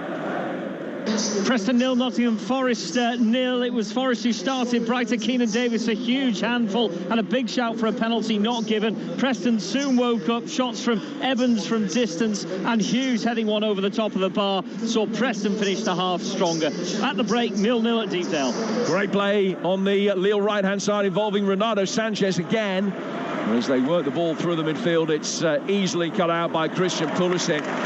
Almost balletic balance there in the midfield as he flicked the ball one side of an opponent and then the other. emerged with possession, but ultimately it's won back by Shecker. Half-time up on Teesside. TalkSport's Adrian Durham. Middlesbrough 0, West Brom 1. Jason Malumbi firing in right-footed on the angle after Carroll's shot was deflected into his path on 28. The difference between the two sides should have been 2. Carlon Grant was clean through after Joe Lumley had made a right old mess of it after coming out of his goal, miles out of his goal, but Grant couldn't get a shot away. So at half-time, it's Middlesbrough 0, West Brom 1. Adrian, thank you very much indeed. A late goal in the first half in League 2. Port Vale leading at Rochdale by a goal to nil. That is now half-time. This one, just over 10 minutes to go to the break. It's Chelsea, a goal up against Lille, but the French side playing the ball inside the penalty area here. Bamba's cross, headed away, out towards the edge of the box, and a left-footed effort comes in from Andre. Comfortably saved, though, by Mendy, who just took a quick step to his left-hand side, caught the ball, beat it down into the ground, and then picked it back up again. They're getting outnumbered, Chelsea, at the moment. Lille are getting further forward and pressing as hard as they can, like they did at the very start of the game. In a minute, Chelsea got to be careful because Lille are preparing to get bodies forward. They're not settling for just being 1-0 down and trying to stop Chelsea, stifle them. They're prepared to have a real go. Nice performance in such stark contrast for Lille to that they had at the weekend, where they were held at home by the side second bottom of Ligue 1, a goalless draw against Metz, but they've had the lion's share of chances tonight. Chelsea looking potent on the counter-attack, and here's an illustration of that. Conte forward to Havertz, and he saw Marcus Alonso in the bottom left-hand corner of the penalty area, but he couldn't pick him out. And it was a decent opportunity on the counter-attack that has come to nothing, and Lille are able to bring it away. Here again, a wasted opportunity. Kai Havertz got it on the right-hand side, cuts in on his left foot, tries to play it across the face of the goal, and it gets intercepted again by a Lille defender. 8 shots to 4. Tells its own story for Lille, because Chelsea undoubtedly the better side in the opening 20 minutes, but the longer the game has gone on, the more possession Lille have enjoyed, and it's often had that sort of air of potency about it as well around the edge of the penalty area. Well, look, Jim, it's very fizzy, isn't it? The surface is quite wet, as we can see. Chelsea are a little bit sloppy, and the fans are getting a little bit frustrated also, which isn't helping, because they're 1-0 up in this tie, and they will get opportunities to get a second, because Lille are going so high when they're trying to stop Chelsea. They will get opportunities. It has given Christensen an opportunity to push forward from centre-half here for Chelsea. Conte receives the ball and then sends a beautiful pass out towards the Chelsea left-hand side for Alonso. Now back for Kovacic. Kovacic to Thiago Silva inside the centre circle. Square to his left-hand side for Rudiger. A late goal in the 6th minute of stoppage time. Bradford 1, Harrogate 1. Lovely reverse ball. Pulisic, who then takes a tumble on the edge of the penalty area, but he passed the ball first out towards Havertz, the goal scorer. Pulisic laying it back then to Rudiger. Rudiger to Thiago Silva, who's on halfway, the deepest of Chelsea's outfield players. Christensen working it forward into the half space for Conte. Now Alonso in between the back line for Lille, but his pass was easily cut out by Shecker. That is another good opportunity that's come to nothing. Bamba with a lovely piece of skill, turning one way, dragging the studs of his right foot over the top of the ball to change the direction of attack for Lille. And now they'll work it with Andre out towards Jalot on the left. But Chelsea still lead it with 7 minutes to go to half-time. Yeah, and again, Lille, I think Jose Font and Botman have both defended really well. They've stopped a lot of opportunities. They've made some really great final ditch tackles as well. Jose Font playing the 150th game of his career for Lille tonight. And many thought when he left English football that was him done, pretty much, but he's had a real renaissance, an Indian summer in his career that has seen him win the French League and captain Lille to the French League. A drop ball there as the pass from one of the Lille midfielders had hit the referee, and Lille maintaining possession, still playing with a really good tempo, fizzing it about. They're very energetic and effervescent in the midfield, everything done at a real pace. Yeah, I totally agree.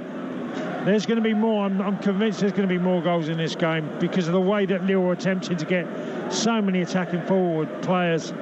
And they've been really brave, and Alonso Sanchez again has got past the Chelsea player. And here is Sanchez towards the edge of the area, and he's fizzed one in, but over the top right-hand corner. And out of play for a goal kick, but still the chances when they come tend to be away to our right-hand side of Lille. How many times has he tonight, Renato Sanchez, gone past eliminated a player from midfield? You know, that time it was Pulisic, he went to defend against him and he just jinked past him, uses his upper body strength and did it brilliantly. OK, his final effort went over the bar, but really good play again by Renato Sanchez. Rudiger's header forward, helped on by Marcus Alonso. A play back to Zeki Shelik, and then Font will control the situation for Lille and work it back inside his own penalty area for the goalkeeper Leo Jardim, who's started the last 2 league games. He spent the vast majority of his Lille career as the second choice keeper. The only previous Champions League tie was here in that defeat for Lille a couple of seasons ago, but has recently deposed Ivo Grubic, the on-loan Croatian international goalkeeper. And when he has been called upon tonight, Leo Jardim's made a couple of decent stops, although he has been beaten. Lille working the ball over towards the right-hand side of the penalty area. Bamba playing it in. Thiago Silva was touch tight to him, and the cross deflected off him and looped up kindly into the hands of Mendy. And it's 1-0 with 4 minutes to go to half-time. Again, you know, that was a great opportunity over the back of Alonso. Bamba's away. OK, he's got Rudiger closing him down, but a poor cross from a great chance of getting the ball into a danger area. Alonso chesting the ball down on the Chelsea left, and as he plays it forward, his arm came out for balance as much as anything else, but it ended up clotheslining Benjamin Andre, the midfielder, and he went down with a yelp of pain that we heard from here. It would have hurt, don't get me wrong, but it was a free kick and not much that Alonso could have done about it.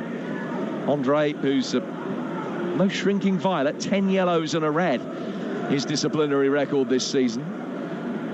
Ball played out towards the Lille left from that free kick, and Jalot knocks it off Ziyech, and out of play for a throw that'll be quickly taken. Chelsea have seen the opportunities very much restricted in the last 15-20 minutes or so. I really remember the last decent chance they had to double their lead.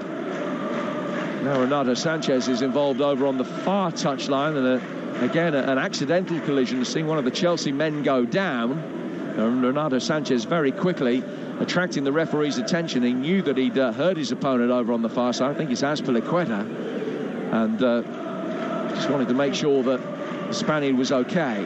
Good sporting behaviour by Renato Sanchez. He is all right. Azpilicueta back on his feet without the need for treatment, and play will restart with a throw that is going to be taken over on the Lille left by Jalot. Eventually. Still got the ball in his hands, and he's having a good look around, almost like a tourist, just having a look at everybody in the crowd. Still hasn't thrown it in yet. Any time you like. Now it comes in towards Xhaka, and Xhaka does well. He's put under immediate pressure by 2 Chelsea players, and he turned neatly away from the pair of them. Ball worked out towards Shelik. Worked down the right-hand side of the penalty area. Appeals from David that he was brought down, nothing doing. It probably was outside the penalty area anyway. Then Conte sticks his foot on the ball. Xhaka is in there, has won it back. David trying to get away from Kovacic's challenge, who timed a sliding tackle to absolute perfection to emerge with possession. Now Pulisic's got it on the Chelsea left, but way inside his own half. Back he goes to Kovacic, and he's played it back to his goalkeeper. 90 seconds to go to half-time. It remains Chelsea 1, Lille 0, as it has been since the 8th minute. Yeah, it's changed a bit in the last 10-15 minutes. It's a little bit of a stalemate going on now. Chelsea can't get anything going at all in the last 15 minutes. They started so brightly, really quick, zipping the ball around, attack-minded in everything they were doing. Now it's gone slightly the other way. They're clearing the ball, but it's always to a Lille defender at the moment. they've had plenty to think about coming back the other way. I'll get your thoughts on what Chelsea need to do to improve things in an attacking perspective in a moment. It's Azpilicueta, right-hand side of the penalty area, links up again with Hakim Ziyech. Ziyech then picks up the ball, takes it down towards the byline, tries to beat Renato Sanchez, but in playing it back in, and it's actually flicked in by Havertz, doesn't count because it had just gone over the dead ball line and out of play for a goal kick. Chelsea ahead, but how do they improve that statistic that is currently 9 attempts to 4 in Lille's favour? Well, I think obviously the tempo of the game has been really dominated by Lille. They started with such a high tempo. I think they've a little bit surprised Chelsea, being quite brave, Jim, in their approach to get bodies forward and attack from all different areas. Renato Sanchez working it forward again, and Onana was very nearly able to link up with David to his left. Chelsea centre-halves got the job done, and just about to go into stoppage time at the end of this first period. Won't be too much time to be added on, if indeed any. But Chelsea on the front foot here with Kovacic.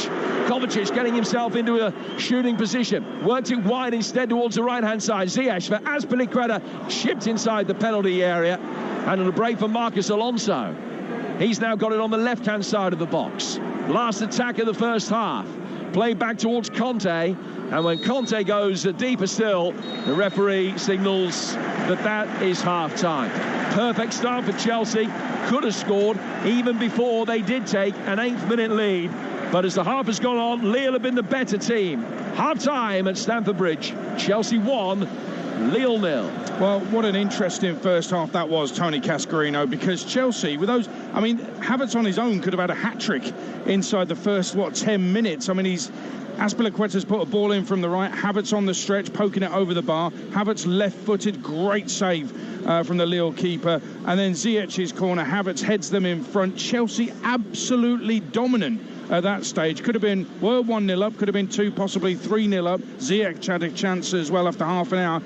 But as the half has gone on, Lille have been on top. They seem to be controlling that midfield, Tony. Yeah, they do. And, you know, they have got 2 in there. It's obviously Kovacic and Kante, which is coming a little bit of a problem as the games wore on, as you alluded to, Wade. Chelsea have got to do better there. They've now got to a stage where Lille have been the braver on the ball, attacking Chelsea. And when Chelsea clear the ball, it's getting picked up more often than not by a Lille player, whether it's Font or Botman. You know, they've really done that well in the last 20 minutes of the first half. Chelsea have got to be careful here, Aid. This game is still up for grabs because although it's 1-0 to Chelsea, I do see them getting more chances, but they must be careful because Lille are not going to just sit and wait and put one golden opportunity. They've got a lot of pace in this team.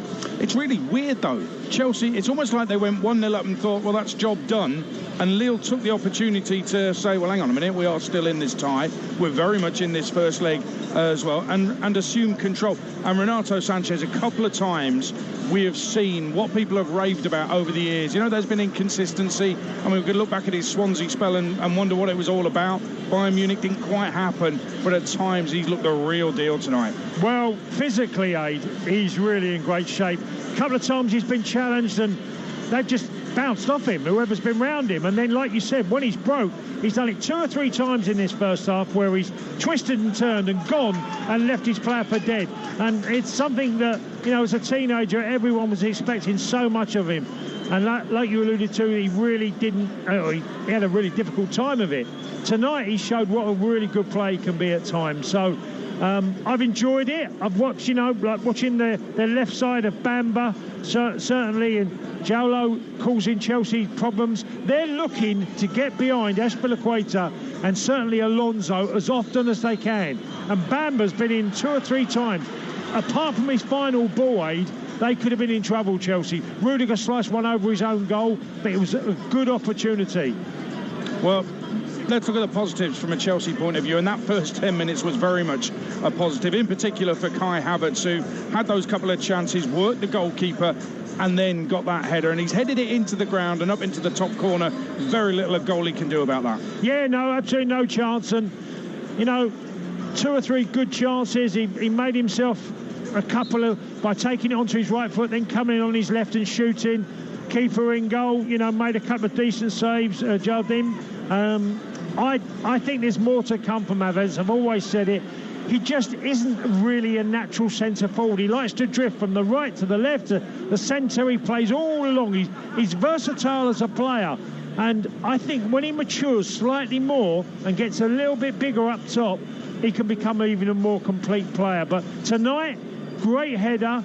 I always get left wondering with Havertz, is there more in there? And I'm convinced there is. But if he's going to be a Chelsea player for the next 5, 6, 7, 8 years, he's going to have to be more consistent than he's been made. Tony Leahy had a cuppa. Chelsea 1, Lille 0, live on Talk Sport at half-time. Second half to come from that Champions League round of 16 first leg. Kai Havertz with the only goal of the game so far. And the other tie tonight, Villarreal 0, Juventus 1. On Talk Sport 2 from 6, we started the big build-up to tonight's football. We featured Dusan Vlahovic, and what seconds into the game he got the goal. Villarreal 0, Juventus 1, the half-time score. Championship, Bristol City 0, Coventry 1. Ian Matson on loan from Chelsea with the goal. Hull City 0, Barnsley 2. Could they do the impossible? Callum Stiles and Carlton Morris with the goals for the Tykes at Hull City, who have a debutant in goal. Middlesbrough 0, West Brom 1 here at the Riverside. Second half is underway. Jason Malumbi with the only goal. West Brom finally getting on the score sheet. And Middlesbrough fans incensed by the referee, Michael Salisbury. He's not really given Middlesbrough anything in that first half. Let's see how the second half goes, but Middlesbrough weren't really at it in that first 45. Middlesbrough 0, West Brom 1, second half underway. Preston 0, Forest 0. Swansea Bournemouth was postponed. It's half-time in the 8 o'clock kick-off at the SLC. Ian Abrahams. And it's Reading 0, Birmingham 0. Birmingham slightly the better side with the better chances. Both Lyle Taylor and Bakuna with shots from distance, easily saved by Hayne, but two dangerous balls in from the penalty spot, in from the byline rather, towards the penalty spot, nearly led to goals for Taylor and Bakuna, both from Onel Hernandez. Meanwhile, at the other end, Reading's best chance, Tomin, 6 yards out, blazed over. Love to know what Dad thought of that at half-time. Half-time here, Reading 0, Birmingham 0. Yeah, I spelt it wrong. It's the SCL. League 1, Cambridge 2, Plymouth 0, Charlton 0, MK Dons 1, Crewe 0, Oxford 0, Doncaster 0, Accrington 0, Fleetwood Wednesday was called off, Gillingham 0, Wimbledon 0, Ipswich 0, Cheltenham 0, Rotherham the leaders are 2 up on Morecambe, both for Freddie Ladapo. Shrewsbury down to 10 men, but 1 apiece at home to Portsmouth. Now, Sunderland Burton, players just got back underway a few moments ago. Around about 9-10 minutes into the game, play had to be stopped. There was a medical emergency in the crowd. We wish that supporter all the very best. Play has just resumed, though, at the Stadium of Light. It is Sunderland 0, Burton 0. Wycombe lead Wigan 1-0, and Bolton Lincoln is now half-time as well, 0-0. League 2, Bradford 1, Harrogate 1, Colchester 1, Hartlepool 0, Leyton Orient 0, Bristol Rovers 2. Joey Barton has had an amazing 2022 with Bristol Rovers. Are they heading for the playoffs at the end of this season? They'll be 2 points off it, possibly, at the end of the evening. Rochdale 0, Port Vale 1, Scunthorpe 0, Northampton 0, and Swindon 2 up on Walsall. National League, Aldershot 0, Dover 0, Barnet 0, Kings Lynn 0, second place Chesterfield 0, seventh place Wrexham 0, Dagenham 1, Woking 0, and Woking down to 10 men, Rowan Ince sent off. Eastleigh 1, Southend 0's ridiculous. Southend have won 7 of the last 8. Eastleigh 2 points from a possible 24. Maidenhead 1, Yeovil 1, Notts County 1, Halifax 1, Solihull Moors 1, Wealdstone 1, Torquay 0, Borehamwood 0, Weymouth 1, Bromley 0. And in the Scottish Championship, Partick 0, Morton 0, Scottish League 1, Falkirk 1, Peterhead 1, and Scottish League 2, Kelty Hearts 0, Cowdenbeath 0.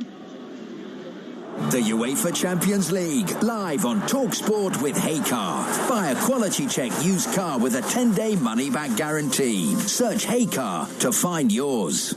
Cadbury's Win a Day in Their Boots is your chance to share an unforgettable VIP money can't buy chauffeur-driven day with a club legend, including matchday tickets, signed boots, luxury hotel, plus loads of lovely Cadbury's chocolate. Clubs include Arsenal, Aston Villa Women, Chelsea, Leeds, Man City, Man United and Spurs. Win a day in their boots with Cadbury. Enter now by grabbing a participating bar and visit winaday.cadburyfc.com. Win a day in their boots with Cadbury. Terms and conditions apply. Welcome to 32 Red Online Casino. Incredible. Play our daily free-to-play game. Keith's Lucky Lemons for a chance to win $1,000 for notes. Plus, enjoy exclusive ITV slots, The Cube, Tipping Point, and I'm a Celebrity. Join and get a welcome bonus up to 150 quid. Visit 32red.com to claim. 18 plus begambleaware.org. New accounts only. Minimum £10 deposit. Up to 50 times wagering. Max stakes apply. Free-to-play game. Opt-in required. 30 times wagering and max withdrawals apply. Visit 32red.com for full terms. Want to take your business online but don't know where to begin? Get started with an ideal web address from 123reg, the UK's #1 domain registrar. With a huge range of domain names, you're sure to find a memorable web address that helps customers find you online. 123reg, the simple way to succeed online. Start today in our New Year's sale with domains from 79p. #1 based on registered domains. To verify, see 123-reg.co.uk. Price excludes 20% VAT and renews at full price unless cancelled. Oh no, now what do I do? Go left, indicators on. Go left, at the next junction. Go left, find an emergency zone. Go left, don't forget your phone. Go left, out the passenger door. If your car breaks down on the motorway, remember one thing: go left. Search Go Left. National Highways. For the bus drivers making their way through the night, and the night shift workers driving their colleagues up the wall. Good morning, it's a beautiful And to everyone who drives home before the sun comes up, visit us at a drive-through. McDonald's are open late and here for you. Visit mcdonalds.co.uk for details. At Kia, we believe movement inspires ideas. Take the all-new Kia Sportage. Our sporty SUV with a striking new exterior and advanced interior creates the space to get inspired. Available to order now with hybrid electric technology. And you get £500 towards your PCP deposit and 3.9% APR representative when you order by the 31st of March. Search Kia Sportage. Kia. Movement that inspires. 3.9% APR representative, Kia Finance. It's smooth grooving, tune spinning winning on Kitchen Island discs with Talk Sport and Howdens. Tomorrow afternoon from 4, hear the Drive Guys grill a different switched on celebrity about the songs behind the soundtrack to their sporting success. Laughs, lyrics, plus lovely, lovely loot. Your chance to win £250 cash and cool stuff. Kitchen Island discs on Talk Sport, making builders' lives easier with Howdens, the UK's #1 trade kitchen supplier. Visit howdens.com to find your local depot. On digital radio and 1089 and 1053 AM. Great cross! Great goal! UEFA Champions League football. Plays it the crossbar and it's stabbed in! Live on Talk Sport. Taken on by Griezmann. Left-footed drive, and he beats Alisson, and they're back on terms. It's a great ball to Ronaldo! And Ronaldo has steered it over the line. I've always admired what he has achieved in 11 years with Atletico. I think he changed that club completely into one of the most respected clubs in Europe. And he scored. It's a brilliant goal by Aaron Lennon. He took them all on. We've got a lot of years in service in the Premier League, which strongly suggests that when we do what we do well, that we can be very competitive. And I think we've got back to that over the last 5 games. Kane is there, and he's headed it in, and now this time he's certainly won it. Now they can go the full Conte. And he's a world-class striker, and he has to continue to help us, because if he scores, we win.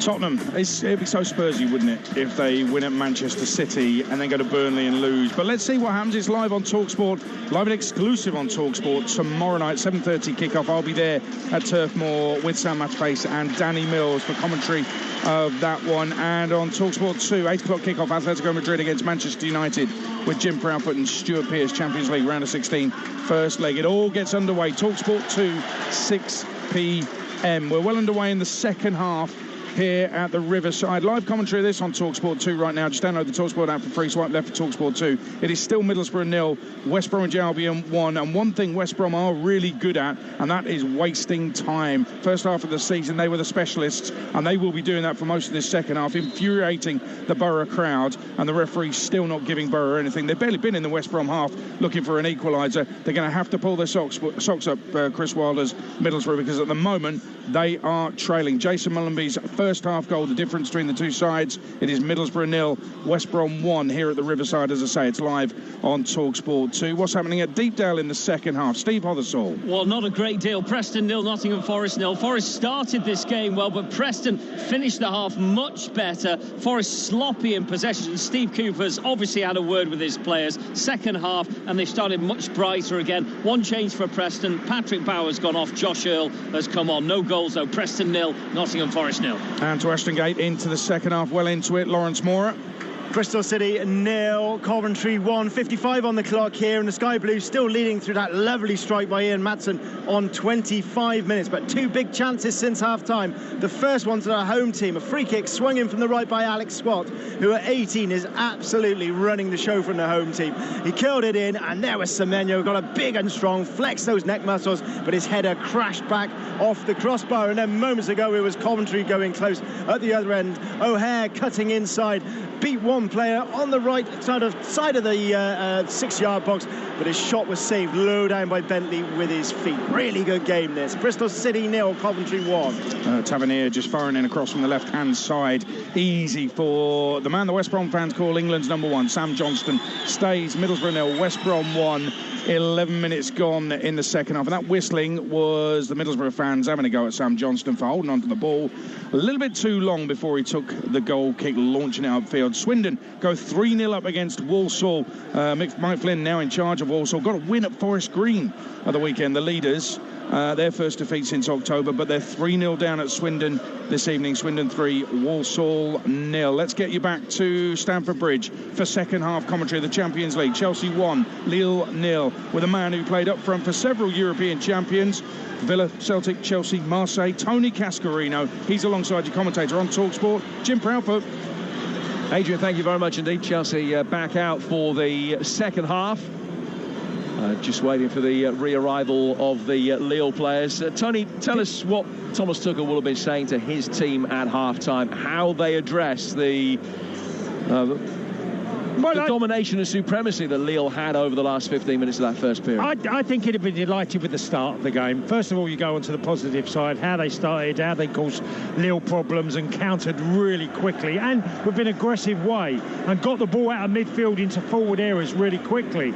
He'd have been really disappointed, though, in the second last 20 because, as you alluded to, Jim, in commentary, Lille were looking more and more dangerous. And apart from some really poor final balls, they could have had one or two really good chances, Lille. And he'd be concerned that Chelsea don't give them something. Well, no changes at the start of this second half. Chelsea with Mendy in goal, Christensen, Silva and Rudiger. Azpilicueta, Conte, Kovacic and Alonso, Ziyech and Pulisic, and the goal scorer Kai Havertz, who will have this first touch of the second half. Lille, Leo Jardim in goal, Shelik, Font, Botman and Jalot.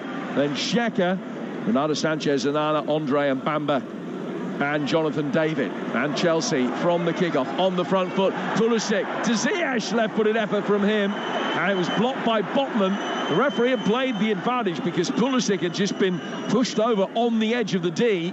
There is a good chance nevertheless. Lille then able to break quickly, have it with Bamba at the other end, inside the penalty area. He's pulled it back. David blocked off by Kovacic. Now Mateo Kovacic can knock it away and find Pulisic. Now Pulisic can lead the latest counter-attack. Havertz to his right. Kovacic busting a gut to stay up with him on the left. Kovacic played in and then overruns it. And it goes out of play for a goal kick. And in 45 seconds in the second half, we've had 3 separate attacks. A Chelsea one, a Lille one, and a Chelsea one. A sign of things to come. Well, we just saw the bad side of both teams there because Lille had a golden opportunity and Bamba put in a terrible ball that didn't allow Jonathan Davis to have any chance of getting any contact. Kovacic won the ball. Chelsea broke away. And Pulisic carried it, then threaded it into Kovacic. And he gets his feet mixed up and ends up kicking it out for a goal kick. Here's Jalot, the left back, clipping it forward with his weaker foot, his right. And then it's headed away by Thiago Silva. Conte able to bring it down. And now Chelsea have it again with Pulisic into the feet of Hakim Ziyech. To Pulisic again. Azpilicueta, right-hand side of the area. Too close to the goalkeeper as Havertz trying to make a run across him at the near post. And it's saved by Leo Jardim. An equaliser for Middlesbrough. Here's TalkSport's Adrian Durham. Middlesbrough 1, West Brom 1. It's Paddy McNair with the goal. They patiently work the ball around the box, out to the outside on the left-hand side. Tavernier fired the ball low across, and there was Paddy McNair, the experienced man. He's leading this Middlesbrough side. He fired home from close range. So all to play for now. Middlesbrough 1, West Brom 1. It's live on TalkSport 2. First goal in the Championship in the second halves. Couple of minutes of the second half played here at Stamford Bridge. Chelsea 1, Lille 0, still so open. Both sides trading attacks. Lille have a throw level with the edge of the Chelsea penalty area. Tony Cascarino. Yeah, and they've got a throw in deep in Chelsea's half. I'm looking and I'm just seeing Renato Sanchez. They've got 5 players forward in this throw in. No centre-half's gone forward. These are all midfielders and forwards. And it's thrown in towards Andre, who has been able to whip a cross in. Rudiger can get it away. Back he goes out towards the right-hand side for Renato Sanchez. Perfectly weighted pass from him up the touchline. Deep cross headed down by Bamba. In behind David, who will try and adjust. Down to the left-hand side of the area again for Bamba. Can't get a cross in. Drags it back. Still he goes. He's done really well. Wraps his left foot around it. Back in from Renato Sanchez. And he's dragged it wide of the near post and out of play for a goal kick. But Lille starting the second half in the ascendancy. Yeah, again, an opportunity that they didn't make the most of it there with Bamba. Done brilliantly well to get the ball across the face of the goal. And it dropped in the far post area. And Renato Sanchez couldn't quite get a connection on his right foot. But again, they've got 3 players on the edge of Chelsea's 18-yard box. And Mendy's going to go long. Yeah, Chelsea just wasting a little bit of time. They had the 3 players, all 3 centre-halves, in positions for Mendy to find them. He waved them forward and now launches it straight through the middle. Flicked on by Havertz and picked up at the back by Botman. Don't forget Rangers legend Ali McCoy's back on the breakfast show tomorrow morning from 6 a.m. He'll be alongside Laura Woods and former Villa striker Gabby Agbonlahor. They'll be reacting to all the big sporting stories. Will they be reacting to a good start for Chelsea in their Champions League knockout campaign? That's in the balance at the moment, I would suggest. 1-0 Chelsea lead it, but it's Lille that have had 2/3 of the shots tonight. You're listening to Chelsea against Lille in the Champions League. It's live on TalkSport with Heycar. Buy a quality check used car with a 10-day money-back guarantee. Search Heycar to find yours. Another goal in the Championship at Ashton Gate. Lawrence Moran. Bristol City 1, Coventry 1. Chris Martin getting it. It was a 1-2 header with his centre-back, Callas. It was whipped to the back post. Callas headed back across goal. There was Chris Martin on the 6-yard box to header home. Game on here. Bristol City 1, Coventry 1. City looking for a 5th straight home win in the league at Ashton Gate and back on level terms. 5 minutes gone in the second half here. Chelsea looking for a 6th straight win in all competitions. But on the back foot at the moment, Renato Sanchez playing it into Azpilicueta and straight out of play for a throw that will be taken on the left. And Chelsea are going to make a change. It hasn't taken long. 5 minutes into the second half, and the next break in play, Ruben Loftus-Cheek's going to be brought on. Andre playing it forward, but easily read by Christensen. He plays it into the feet of Christian Pulisic, and Andre has swept his legs from underneath him. It's a free kick to Chelsea. And the Blues can make the change, and it's Kovacic who comes off. He's not been at his best tonight. Yeah, look, he's a terrific player, and he's one of them players who wants the ball in every opportunity on the pitch. Tonight, he's found it difficult, and he's got himself a knock, and you can see he's struggling to get to the halfway line, and Loftus-Cheek is coming on. Will be number 12, Ruben Loftus-Cheek. So Loftus-Cheek on, one of the big games in the National League tonight. Chesterfield now to Paul Cook again, trailing at home to Wrexham by a goal to nil. Ollie Palmer with that.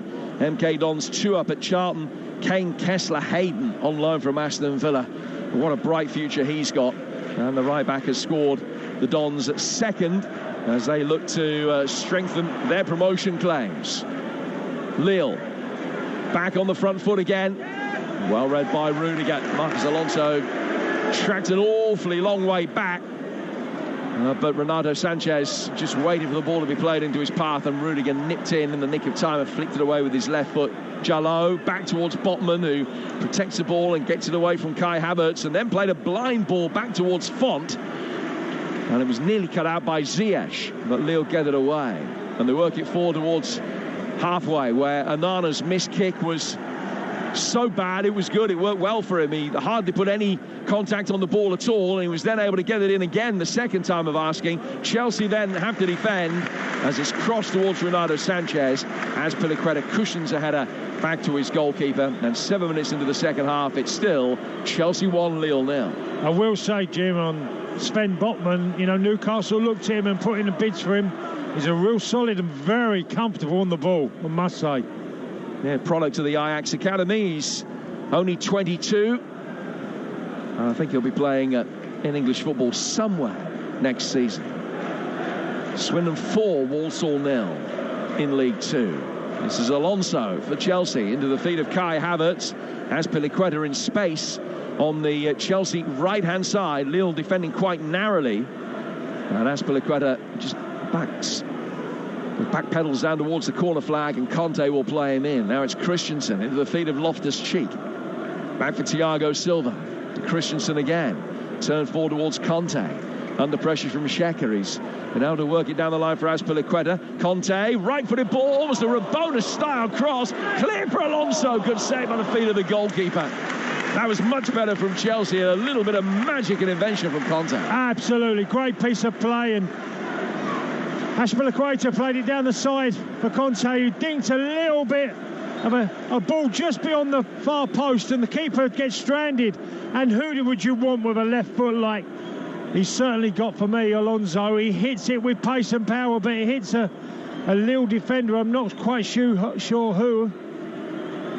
But it was a great block, and it's gone out for a fine for Chelsea. And they're down injured. They're going to need some treatment, so that will give us a chance to go back round the grounds very quickly in the Championship. We'll start at the Riverside, Middlesbrough, West Brom. Adrian Durham. Well, Malumbi's goal gave West Brom the lead in the first half, but Middlesbrough have equalised. It's Middlesbrough 1, West Bromwich Albion 1. And this is down to Chris Wilder. I said that they needed to change something and do something.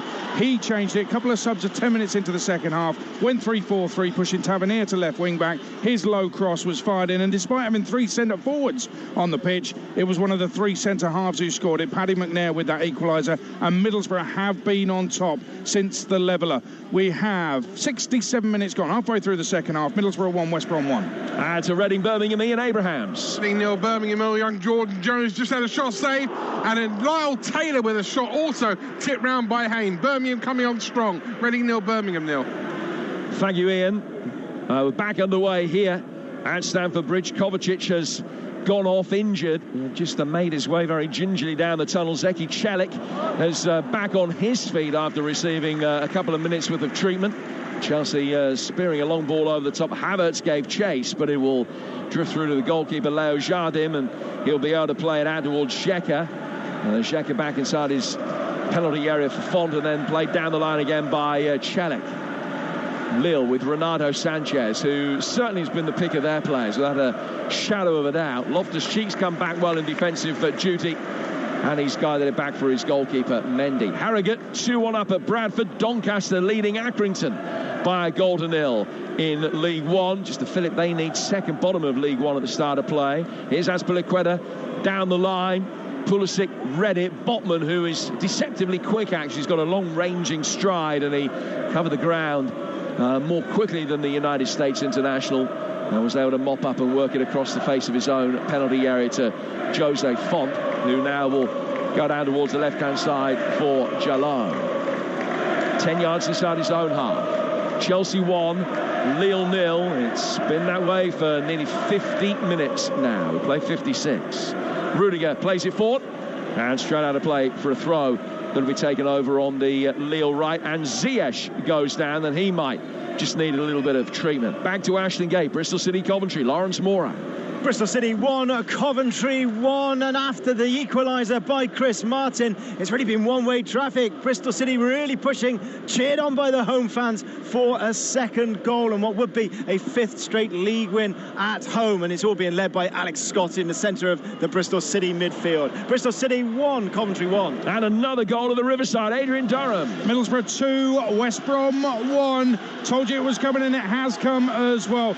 Middlesbrough robbed the ball on the West Bromwich Albion left, fed the ball inside. James Tavernier in the box. Marcus Tavernier, rather. James plays, his brother plays for Rangers. Marcus Tavernier, he fired in the shot from the far side, and Middlesbrough take the lead. This is all down to Wilder's tactics. His changes 10 minutes into the second half have worked wonders. Middlesbrough 2, West Brom 1. In League One, Oxford lead at Crewe 1-0, Bolton 1, Lincoln 0, but still waiting for the deadlock to be broken at Deepdale, Steve Hoversall. Yes, Preston 0, Nottingham Forest 0, but Preston back in the ascendancy tendency, and Cameron Archer, a real threat. He's had a shot parried and missed another massive chance as he shot wide, but it's still Preston 0, Nottingham Forest 0. Omar Bogle's equalised for Hartlepool at Colchester, and Hakim Ziyech is still down receiving treatment over on the far side here. Tony Cascarino.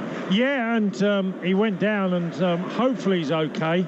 But Chelsea have put in a real shift in energy, because they've had to, because Lille have been so persistent in their closing down. Their tempo of their style has been really, really good. I'm watching Ziyech just walk gingerly along the sideline, seeing if he's okay. Well, he hasn't come immediately back onto the field. Thomas Tuchel is just asking for some clarification from the medical staff on the far side as to whether he's going to be able to come back on. Now he's asking for permission from the officials.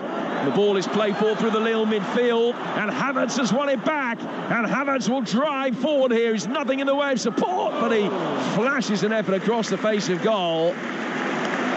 Hit and hope, really, from him. Had no alternative. No one could get there in support, but he's missed the target. It's gone out of play for a goal kick. Now Ziyech does come back on, and it remains 1-0 to Chelsea. Well, fair play there to Kai Havertz. I thought he'd done brilliantly well. It wasn't a lot on, and he got in a very acute angle to have a shot and blast it over, but there was no other ball on, so he had to shoot. I was told, Jim, I never have had this confirmed, but I was told that Kai Havertz has got actually one of the quickest times over 20-30 metres in German football when he was playing there, and I think he's one of them. He's really deceptively quick. Just that electrifying burst of pace, read the situation very well. Ziyech's race is run. He's gone down again and is now making his way off the field. He's going to be replaced by Saul for the final half hour. Player whose Chelsea career is yet to really get off and running. These are ominous signs as Ziyech comes on. Yeah, definitely. Like Kovacic limping. Doesn't look in really good nick at the minute. Coming off so slowly, and Sal getting another opportunity at Stamford Bridge to show the Chelsea faithful that he's a far better player than what we've seen so far. But Ziyech, I thought, done really well tonight. You know, difficult job to go up against the Lille back line, who've defended really, really well in this game. So Saul on, a man who played in the final back in 2016 and then in the semi-final the following season in his Atletico Madrid days. He made nearly 350 appearances, but it just hasn't gone well for him so far as a Chelsea player. Alonso sliding in, plays it off Jonathan David over on the far side, and the Canadian has conceded a throw, which will be taken on the Chelsea left. Hartlepool 2-1 up at Colchester. A couple of very quick goals there. Swindon 5 up at home to Mike Flynn's Walsall, with Johnny Williams, the Welsh international, scoring the latest of those. Still 1-0 in the other Champions League tie. Juventus leading at Villarreal. Vlahovic scoring 31 seconds into his Champions League debut. Clearance from Mendy here at Stamford Bridge, not the best. Xhaka headed it back forward towards the edge of the penalty area, but Chelsea could repel the threat. Good use of the body there from Saul, who just leant into Andre and stopped him getting a decent run towards the ball. But Lille win it back. Bamba taking it down to the left-hand touchline. The winger back through the midfield, laying it off towards Xhaka. Xhaka, the Portuguese central midfielder who scored the Lille in their last victory against Montpellier 10 days ago. Ball played out of the Lille right. Tibi Shelik. Back for Jose Font. And now towards Thiago Jallo on the left. Right in front of us for Lille as they kick from right to left, as it's worked in towards Bamba. Azpilicueta has caught him. They'll have a quick free kick to Lille, and it's taken intelligently quickly again by Bamba. Jallo then lost his thread as he was trying to take on Azpilicueta. Wasn't too sure where the ball had gone, and that allowed the Spaniard the chance to clear it, put it out of play for a throw, just taken quickly and into the feet of Bamba, who's been really lively. He's got that again, right-footed ball, hooked inside the penalty area, headed away by Christensen, left-footed miscue from Zeki Celik, who's a right back and very much right-footed, as he showed there. Jallo back towards Jose Font. It's like watching one of mine cats. It goes out towards the... Well, maybe not. The ball out towards Renato Sanchez. Play forward again. Laid off by Shelik, much better touch from him this time. And Thiago Silva just had to lean back and change his balance, but has been able to cut it out and then play it forward. And Conte very quickly will burst forward. Oh, good ball! 2-0. Wonderful run from N'Golo Conte. He's played in Pulisic, who took a touch and flicked it past the on-rushing goalkeeper. And Chelsea lead by 2-0. Brilliant counter-attacking football from the Blues. Thiago Silva starting it, Conte making it, Pulisic finishing it, and Chelsea are 2 goals to the good. Well, this was all about N'Golo Kante.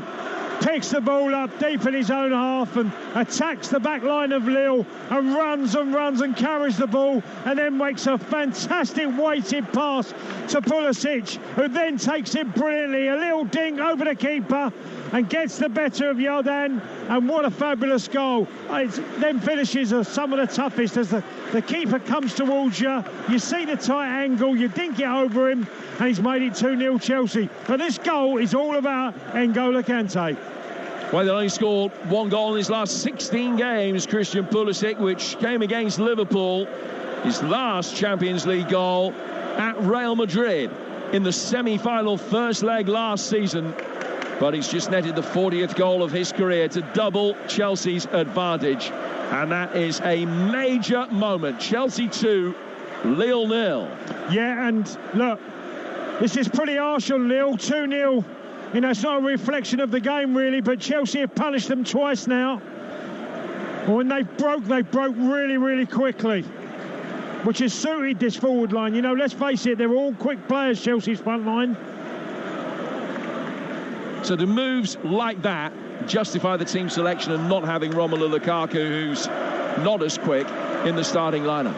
Well, I think when you play Havertz down the middle, you're not using a traditional centre forward, so you're always looking to get behind and use the pace. And Pulisic showed what he's about. I felt playing 2 in midfield was always going to be tough for them, but when they broke and they got past the block of Lille, they were at the back 4. I think openings were there for the taking, and that's what's happened tonight. Well, Lille are making a change, and Burak Yilmaz is coming on to replace Onana, so I would imagine that means they will now go 4-4-2. Yilmaz, who lost here at this stage when he was with Galatasaray some 8 seasons ago. He has scored in both of his away ties in the Champions League this season. A man who's scored more than 300 goals for club and country in his career, including a hat-trick against the Netherlands last season for Turkey. But he has been out of form recently. Throw taken quickly into his chest. He's just tried to scoop it on towards his strike partner, Jonathan David. It's gone out of play for a throw that will be taken on the Chelsea left. And with 25 minutes of this first leg still to go, it's Chelsea 2, Lille 0 on TalkSport. Yeah, Yilmaz come on, a much more of a physical approach to his game, and like you said, had a wonderful season last year with Lille. Hasn't quite got going this year and found himself in and out the team, but it's a chance for him tonight. He always wants to get on the back of defenders, so it'll be interesting to see how they play with the 2 up front in this last 20-odd minutes of the game. Thiago Silva not taking any chances, scoops a high ball straight out of play for a throw which will be taken over on the far touchline by Lille.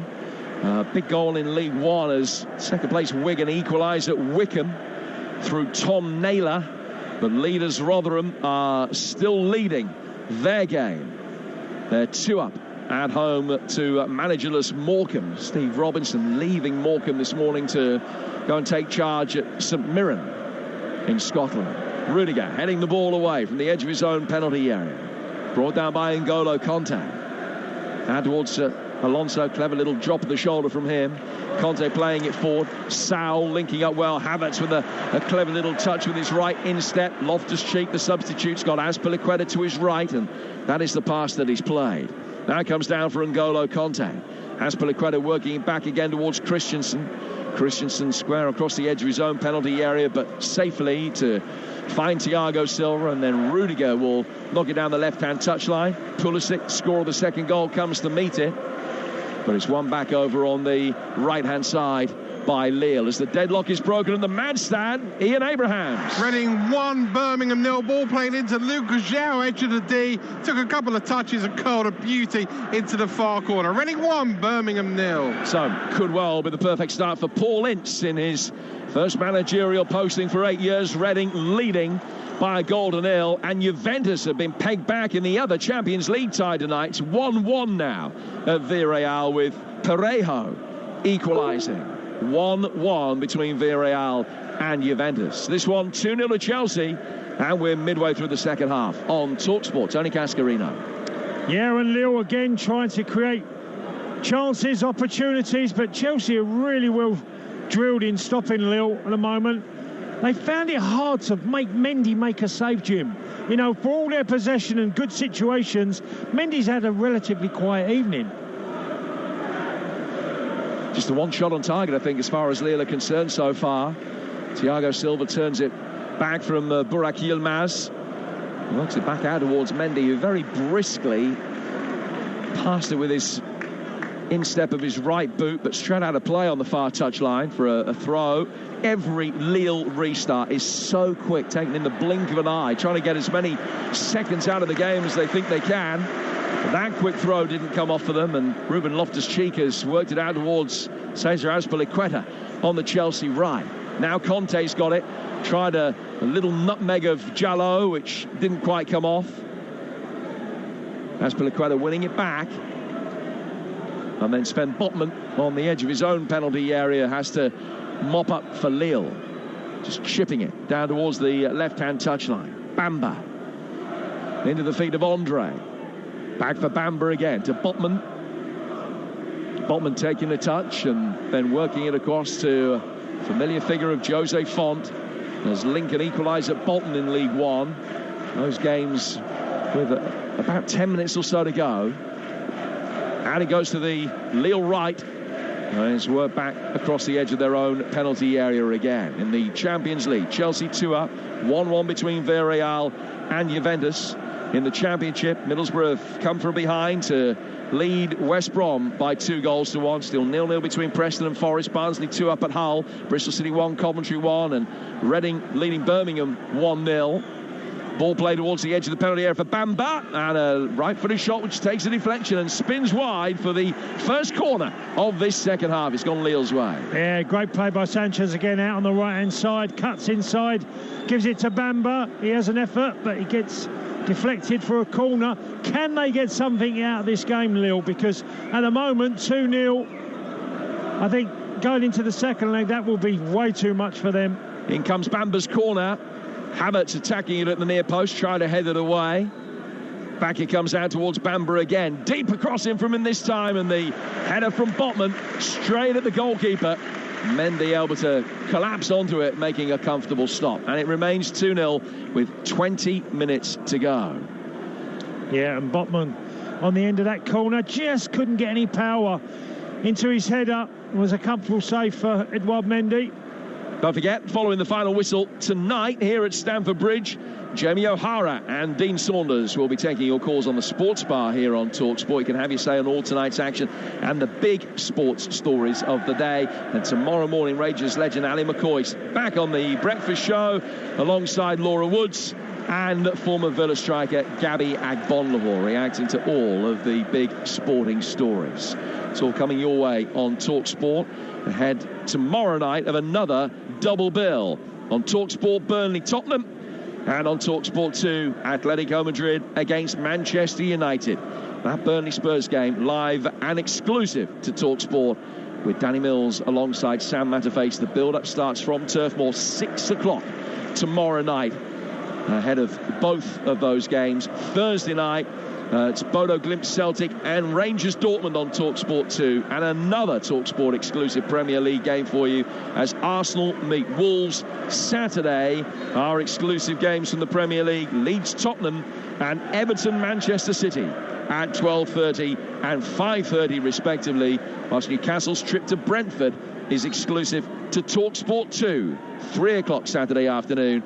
Small matter of the Carabao Cup final comes your way on Sunday. We've got it all for you and much more on TalkSport and TalkSport 2. Wigan 1, Wigan 2. Callum Lang, Wigan have turned that around with 2 goals in 8 minutes as Thiago Silva plays it to his left for Rudiger. Now out towards the left-hand side of the midfield. Sal whips in a low ball. Botman watched it. Wasn't too sure who was where. It was actually Azpilicueta who's the closest to it, finding himself in the number 9 position for a moment, but Botman cleared his lines and it goes out of play for a corner. Well, Sal put in a great ball, whipped in with his left foot. First time, it was a real low driller, and I think Botman's got no choice. He doesn't know what's behind him. He's got to give away a corner. Half-time in that delayed game up in the northeast. Sunderland 0, Burton 0. Corner which is Chelsea's first of the second half. Marcus Alonso is going to take it. And Chelsea are flooding the penalty area. He's got 7 in there. Heads going up for it. Knocked away again by Botman. And he's found Renato Sanchez. Such a live wire in the first half. Less of an influence in the second. Sanchez has covered 50, 60 yards so quickly there. A sliding challenge sees the ball go out of play.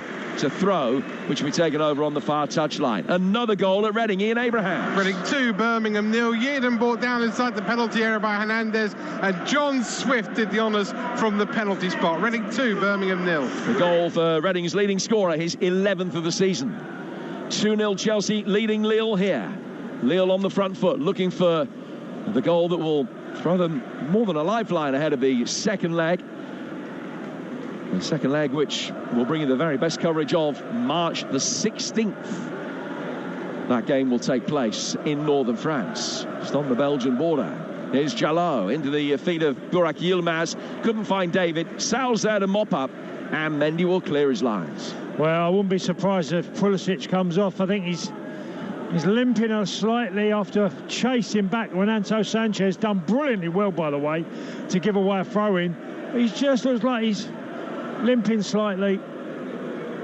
Andre playing it forward, looking for Burak Yilmaz, who's hardly had a kick since coming on. Rudiger's going to be able to clear his lines down the left. Portsmouth, a goal down in the early stages at Shrewsbury, now lead against the 10 men by 2-1. Wigan have 3-1 up at Wickham. The ball's gone out of play for a throw on the far side. Havertz ended up with ribs full of hoardings. He was just given a little shove as he chased after a ball that was there to be won. And there's not much of a runoff over the side of the pitch here. The hoardings are quite high. They don't give at all.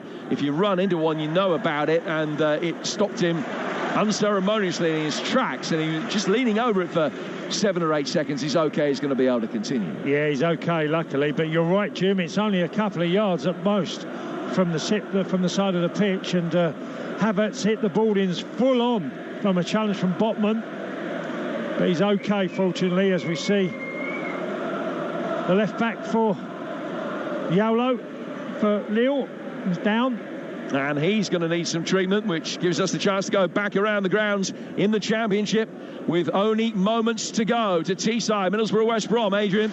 Well, Tavernier firing a cross in low from the left again, but this time Sam Johnston was equal to it and cleared the danger. We have 90 seconds of the 90 minutes left. It is still Middlesbrough 2, West Bromwich Albion 1, and West Brom do not seem to have the answers. Steve Bruce has made changes, but nothing has changed on the pitch. They're relying on throw-ins for long throw-ins and set pieces. It's not happening. Middlesbrough 2, West Brom 1. And a goal at Ashley Gate. Late winner potentially, Lawrence. Bristol City 1, Coventry 2. Gyökeres has got this. It was really good play by Callum O'Hare in the centre of the pitch. He picked up on a loose pass of Masengo, headed towards the penalty area, played in his strike partner, and Gyökeres did the rest, chipping it over Bentley into the back of the net. Coventry fans packing their way and are going ballistic. Bristol City 1, Coventry 2. 13th of the season for Victor Gyökeres. Bristol City 1, Coventry 2. Sal brings the ball forward. Jalot received his treatment, couldn't continue. Gabriel Gudmundsson's on to replace him, and Chelsea will bring it forward here into the feet of Azpilicueta. To Sal, now towards Christensen. Azpilicueta has it again on the right hand side. The dark-haired Havertz takes over, but his ball back was easily cut out. Play forward by Bamba. Xhaka ended up on the deck, but Botman could get it away. Xhaka back on his feet. Burak Yilmaz chasing, but nothing's been able to stick for him since he's come on, and Chelsea are able to easily mop over the back and clear. Yeah, Yilmaz has come on and literally, well, virtually done anything has he, Jimmy? He's really not got involved at all. It's exactly what you don't want from a substitution. You know, you expect him to make an impact. He's come on and actually made Lille poorer. Renato Sanchez bursting forward again. Oh, everything good apart from the final ball as he made his way, and he had a runner outside him. Seki Celik couldn't play him in, and he's gone out of play for a goal kick. There'll be no hurry for Chelsea to take it. We'll quickly go to Deepdale. Steve Hothersall. Preston 0, Nottingham Forest 0. Unbelievable how Forest are still in this. Preston dominated the second half. Cameron Archer relentless with pace and movement, but no way through, and we have 2 minutes left on the clock. Preston 0, Forest 0. Barnsley still leading 2-0 at Hull as well in the Championship, which will be a major surprise, only their 4th league win of the season. Chelsea are poised to make a double change. Timo Werner and Malang Sarr are the two who will be coming on. 12 minutes to go. Chelsea take the goal kick short, play down towards Azpilicueta. Saul briskly knocks it back towards Christensen. Wasn't expecting that much weight in the pass, but he could still field it. And then Thiago Silva works it through the penalty area for Tony Rudiger. And Rudiger controls it inside the box and sends another long raking ball out of the Chelsea right. Azpilicueta going up for it, but knocked away easily by Gudmundsson, playing at left back after coming on as a substitute for Lille. Bamba, who, like Renato Sanchez, hasn't quite had as much of an effect in the second half, as Chelsea have been able to manage the situation much more effectively. Now it comes down for Gudmundsson again. Yeah, I think he's suffered a bit in the second half. I mean, he put so much energy into his first half performance, which I thought was easily Lille's best player. He's found it difficult. Lille have not been so good in this second period. I mean, I'm laughing because Thomas Tuchel's been going absolutely ballistic on the sidelines. Antonio Rudiger tried to play a long crossfield pass and got intercepted, and he's literally throwing his arms at him. Here's Conte down towards Azpilicueta. He comes off Gudmundsson and goes out of play for what has been given as a goal kick. Must have taken a little double ricochet off Cesar Azpilicueta. So both sides are going to make a double change. It's going to be Chelsea first. Werner and Sarr are the players that are coming on. And Pulisic, definitely, I think. Pulisic and Marcus Alonso are the men that are coming on. Yeah, Pulisic, I thought he carried a knock about 6-7 minutes ago when he chased Renato Sanchez down. He looked like he was just struggling a bit, but a really fine performance and a great goal from him. And Alonso down that left-hand side, well, we know what he's good at. He's good at getting in forward position. So 2 changes, and Werner coming along to go alongside Havertz up front, and Sarr going in the left-back position to handle Renato Sanchez for the last few minutes. Renato Sanchez is actually coming off, and he's going to be replaced by the former Newcastle and Hull player Hatem Ben Arfa. So Ben Arfa on for Sanchez, and Jonathan David is the other player that is making way. Player with a big reputation, just hasn't had the service tonight, and Edon Shagrova is coming on for him. Shagrova, who was sent off for a couple of yellow cards after coming on for just the final 10 minutes on Friday, first of which was a very debatable call when he was booked for diving when it had his legs taken from underneath him. Here's Azpilicueta, back for N'Golo Conte. Conte sweeping the ball across the midfield, but not with the direction that was needed, and Shagrova will be able to pick it up on the right-hand side. It's a good ball play for Burak Yilmaz, can keep it in. He's onside. He's got 2 in the middle to try and pick out. He's laid it back, looking for Ben Arfa, and it was easily cleared by Thiago Silva. Just a shot across the bows of Chelsea. Yeah, N'Golo Kante's been, I think, Chelsea's best player tonight, but he didn't cover himself in any glory with a crossfield ball that got intercepted and eventually set Yilmaz down the right away, and his cross was pretty much like his first half performance since coming on as sub. Lille able to bring it forward with Gudmundsson. Gudmundsson's ball inside the penalty area. Thiago Silva can knock that one away, and he again has been excellent. So much experience, and he's used it brilliantly tonight, reading situations and just calmly masterminding this Chelsea defensive performance. I've never seen a player so comfortable and at ease as a centre-back. He seems to just glide through the game, passes, 99% of the time a spot on to his colleagues. He just oozes so much class, Thiago Silva. A real footballer, proper footballing centre-half, as good as there's been out there. Barnsley have won 2-0 at Hull in the Championship.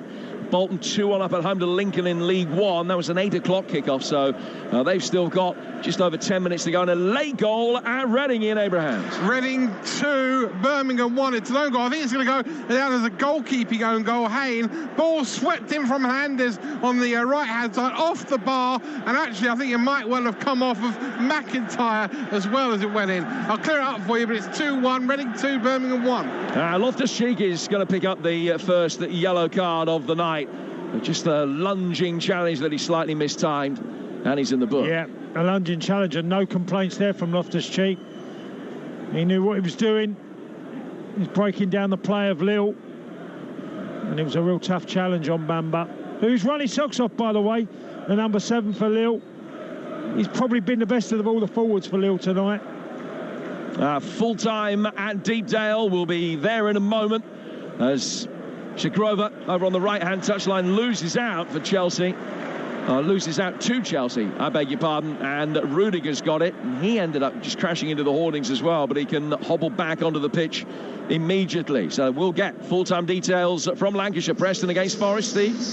Preston 0, Nottingham Forest 0. Forest stealing a point here, outplayed, outfought. Preston deserved the spoils, but they've got to share them. Cameron Archer with the biggest moments, but he couldn't convert them for Ryan Lowe's side. And Preston taking 1 point from 2 home games now. That's not the sort of return needed to the top 6 chase. As for Forest, they got away with one big time. Preston 0, Forest 0. Sowell down to the left flank for Chelsea to be able to bring the ball forward here with Sarr.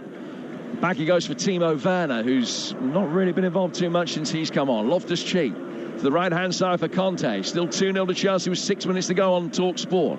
Azpilicueta. Conte makes a run past him. Played in towards Timo Werner. Urged to shoot. Flicks it into his countryman Havertz instead. Azpilicueta chipping it in. Botman going up for it, heads it away. But Havertz will get there, tries to drag it in from the byline. Straight into the hands of the goalkeeper. Full time at Ashton Gate. Lawrence Mora. Bristol City 1, Coventry 2. The Sky Blues nicking a fantastic game with a late winner in the 89th minute. Callum O'Hare setting up Victor Gyökeres with a lovely little chip. Chris Martin had equalised Matsson's first half opener. Coventry just 4 points off third place Blackburn. Bristol City 1, Coventry 2. And full time at the Riverside as well, Adrian Durham. Middlesbrough 2, West Brom 1. Jason Malumbi's goal gave West Brom the lead at half-time, ended their goal drought, but Chris Wilder, well, he weaved some magic in the second half. A double sub, a tactical switch, and Steve Bruce was finished. Tavernier set up McNair for the equaliser. Tavernier himself scored the winner. A tactical masterclass from Wilder. Borough into the top 6. Middlesbrough 2, West Brom 1. Adrian, thank you. We'll give you the League 1 and League 2 results when they've all been confirmed. 5 minutes from time here. Chelsea 2, Lille 0. Suffice to say, a late equaliser in League 2 for Rochdale as the ball's played forward down the Lille left. And they've got a corner, Goodmanson. He's beaten to it by Thiago Silva, but an opportunity for Bamba to swing one in here and try and get Lille on the board. Yeah, they haven't really took advantage of some number of corners in the first and second half. They're getting everybody forward, Fonts up, Botman. Some real aerial threats in there. Right-footed, it comes in from Bamba. And good header away from Rudiger. Rifled back in, left-footed volley, which was, I think, blocked by Sowell. It was well struck by Haddon Ben Arfa. And it goes out of play for another corner. Ben Arfa wants it played in very quickly, short. He tried to supply the return ball and only gave it to Timo Werner. Ben Arfa knew that he had to bring Werner down. It's the easiest yellow card that the referee will give in this entire Champions League campaign. Ben Arfa atoning for his own error in the only way that he couldn't let Werner go past him. Brings him to the ground, yellow card. Well, he's done a tactical foul, but it was a lazy ball, Jim. You know, when he's passed it, he's come on as a sub. He should be fresh as a daisy. He's trying to pass it over the outside of his right foot, and it's barely got to the player.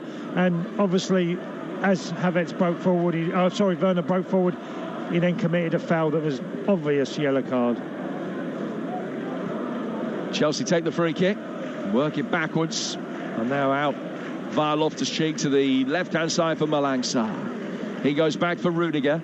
Long diagonal ball from Rudiger, picking up Cesar Azpilicueta, who's now got more than 450 Chelsea appearances behind him. Christensen back through the midfield. Thiago Silva to Loftus-Cheek, now to Rudiger, and back again for Thiago Silva. Loftus-Cheek can turn it forward. 3 to go on TalkSport. It's 2-0 to Chelsea. Werner around the first challenge, trying to get round the second of Ben Arfa, who couldn't dive in, but just couldn't get the angle on the pass right, and it's knocked away. But the right back's clearance, Zeki Shelik, was a poor one, and he only picked out Ruben Loftus-Cheek in the midfield. Now comes down for Azpilicueta again, right hand side of the area, clips it in towards the back post, and it's headed behind by Shelik, and out of play for a corner in League One. Cambridge 2, Plymouth 0, Charlton 0, the MK Dons 2, Doncaster 2, Accrington 0, Gillingham 0, Wimbledon 0, Ipswich 0, Cheltenham 0, Rotherham 2, Morecambe 0, Shrewsbury 1, Portsmouth 2. They're all results deep in stoppage time. Wigan lead 3-1 at Wycombe, and Oxford have just beaten Crewe 1-0. That is now full time. Just starting the second half on Wearside, Sunderland 0, Burton 0. Give you the League 2 results very shortly. Corner to Chelsea, 90 seconds to go. 6 inside the penalty area, 2-8 on the edge of the D. Left-footed away swinger comes in, headed away by Shecker. Sarr, first to it on the edge of the penalty area. Back out towards Sowell, who then missed Sarr with the return ball. And Sowell has to slide in and stick it away from Shagrova. And out of play for a throw, which will be taken over on the far touchline by Lille on halfway. A minute plus stoppage time to go. There'll be a fair bit added at the end. It could easily be 5 minutes, certainly 4, I would think. So about 5.5 minutes of playing time for Chelsea to protect this clean sheet and take what you would imagine would be not an unassailable lead, but a lead that they will be able to comfortably hang on to next month. Free kick to Lille, though, over on the far touchline, and a chance to swing it in, and the big guns are all pushing forward again. Massive difference between 2-0 and 2-1, and Chelsea have to make sure that they don't concede from this. Yeah, and Lille trying to salvage something out of this game. To be fair, they've certainly in the first half they were well worthy of something in the game, keeping it at 1, you know, maybe making it 1-1. Second half, they've just not played to the same level. Free kick to Lille then, as we are about to go into stoppage time. Bamba stands over it. Font is at the far post. Havertz is keeping an eye on him. Swung inside the penalty area. Shelley goes up for it. Havertz can knock it away. And then Conte will try and bring it down. He's flicked it up into his chest. Used his hand, says the referee. And it's a free kick which Lille will take. League 2 results. Bradford 1, Harrogate 3, Colchester 1, Hartlepool 2, Leyton Orient 0, Bristol Rovers 2, Rochdale 1, Port Vale 1, 0-0 Scunthorpe Northampton, Swindon 5, Walsall 0.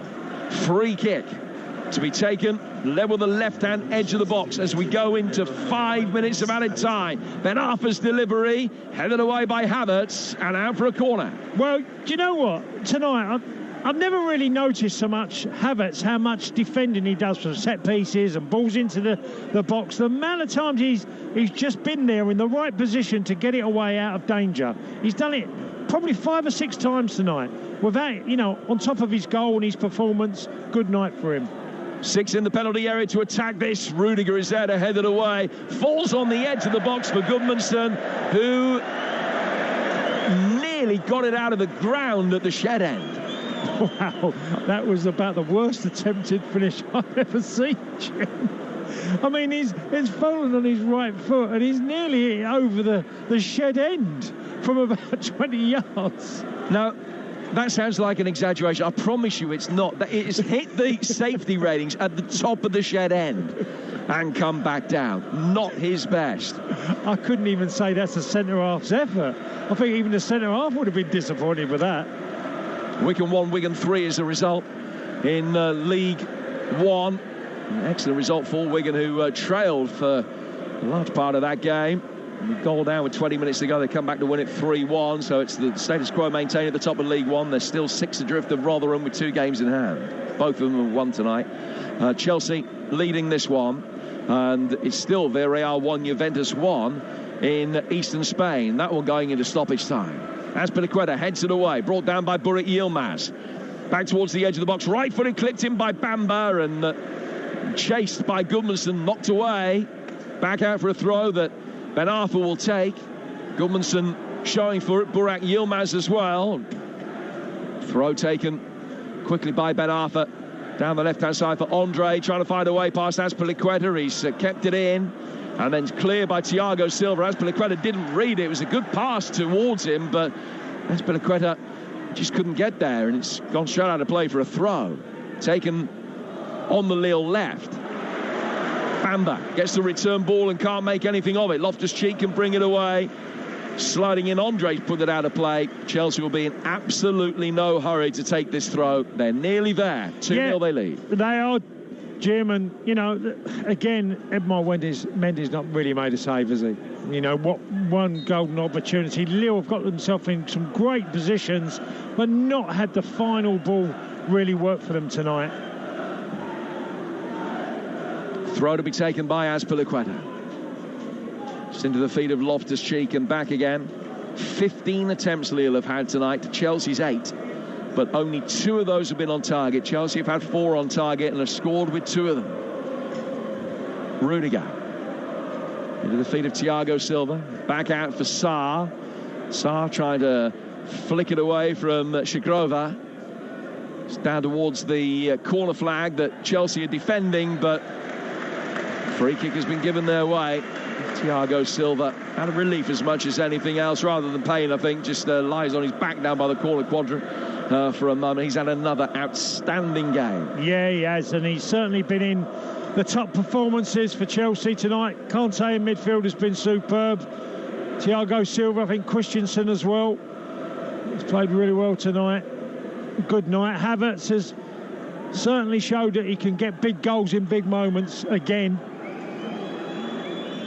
Yeah, missed an early chance, but didn't let it affect him. He'd scored 3 or 4 minutes after that. Pulisic adding a second. Oh, a mistake by Mendy, who took that free kick down from the corner flag and scuffed it almost straight to Hanan Ben Arfa, 25, 30 yards out, with the goal completely at his mercy. But Chelsea made sure he couldn't get a shot away. That was a horrible moment for Mendy. Yeah, he slipped as he tried to clear it and drills it along the ground, and Havertz couldn't get anything on it of any note. When Mendy was he was 20 yards outside on the left of his goal, nowhere near stopping it if it's it on target. Chelsea able to bring it forward. Azpilicueta back down towards Christensen. Only about 10 seconds remaining in the 5 minutes of stoppage time. Loftus-Cheek out to the Chelsea left. It was not the best ball for Malang Sarr.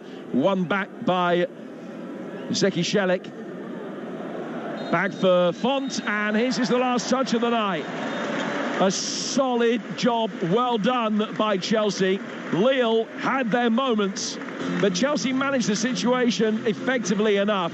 That was the kind of performance they were putting in a consistent basis in the knockout stages of the Champions League last year, keeping things tight at the back, making the most of chances at the other end, and progressing.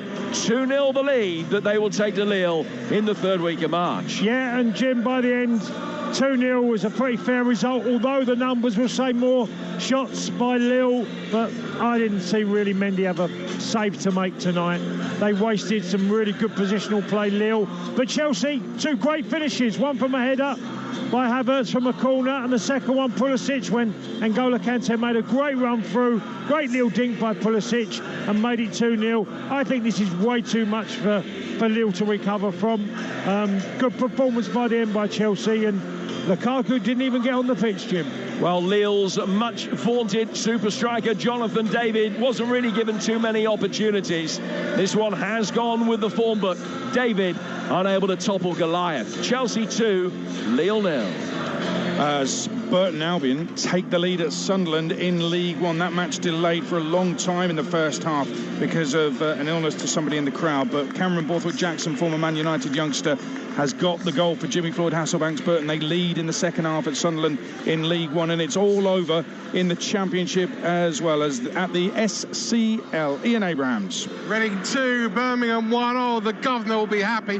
Paul Ince starts with a win here. They had to wait until midway through the second half for the opening goal. Swift fizzing the ball in to Lucas Zhao on the edge of the D. Couple of touches and a curled finish made it 1-0. 2-0 5 minutes later. Yearden went down inside the penalty area, but a challenge from Onel Hernandez. Swift dispatched the penalty, sending Etheridge the wrong way. There were nerves at the end after Hernandez cross on the right-hand side, hit a post and went in off of McIntyre for an own goal. Birmingham couldn't force the win, and bad news for Barnsley, Derby and your Peterborough aid. There's now 8 points between the bottom 3 and Paul Ince's Royals. A right royal win. Reading 2, Birmingham 1. Well, it is a really good win, and back-to-back wins for Reading. And I'll give you the tables in just a moment, but let me run through the final scores for you elsewhere, because it's been a really interesting night in the EFL and, of course, in the Champions League. It did finish in the other one. Villarreal won, Juventus won. Vlahovic with the early goal for Juventus in the first few seconds of the game on his Champions League debut. Daniel Pereira with the equaliser for Unai Emery's Villarreal. 1-1. They'll head to Turin for the second leg, all square. And Chelsea beating Lille 2-0 without Romelu Lukaku, Havertz and Pulisic with the goals. Chelsea in command. Championship then, it finished Bristol City 1, Coventry 2, Hull City 0, Barnsley 2, Middlesbrough 2, West Brom 1 here at the Riverside, Preston 0, Forest 0, Swansea Bournemouth was postponed, and Reading beat Birmingham 2-1 as you just heard. So let me tell you how the table looks at the top. It hasn't really changed much other than Middlesbrough replacing Sheffield United in the top 6. That's Chris Wilder knocking his old club Sheffield United out of the playoff places. And down at the bottom, it's as you were in terms of places. Barnsley are still bottom on 20 points. Only a point now behind the Posh, who play at Fulham tomorrow and have a game in hand on Barnsley. Matthew Etherington in charge for the Posh tomorrow at Fulham. Derby are third bottom on 21. Reading now on 29. 8 points clear of the bottom 3, but Derby do have a game in hand, so they're going to have to make that count.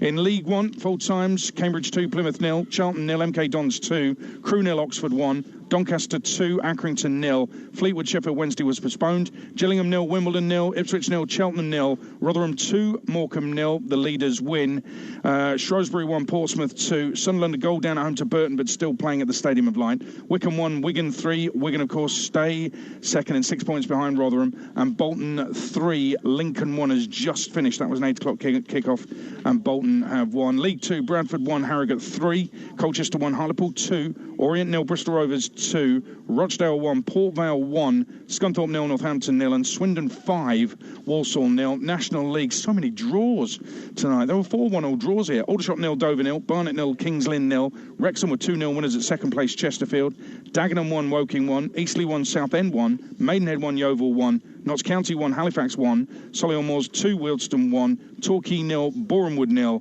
Weymouth 2, Bromley 2. And in Scotland in the Championship, Partick 0, Morton 1, League 1, Falkirk 1, Peterhead 1, and Scottish League 2, the leaders Kelty Hearts beat Cowdenbeath by a goal to 0.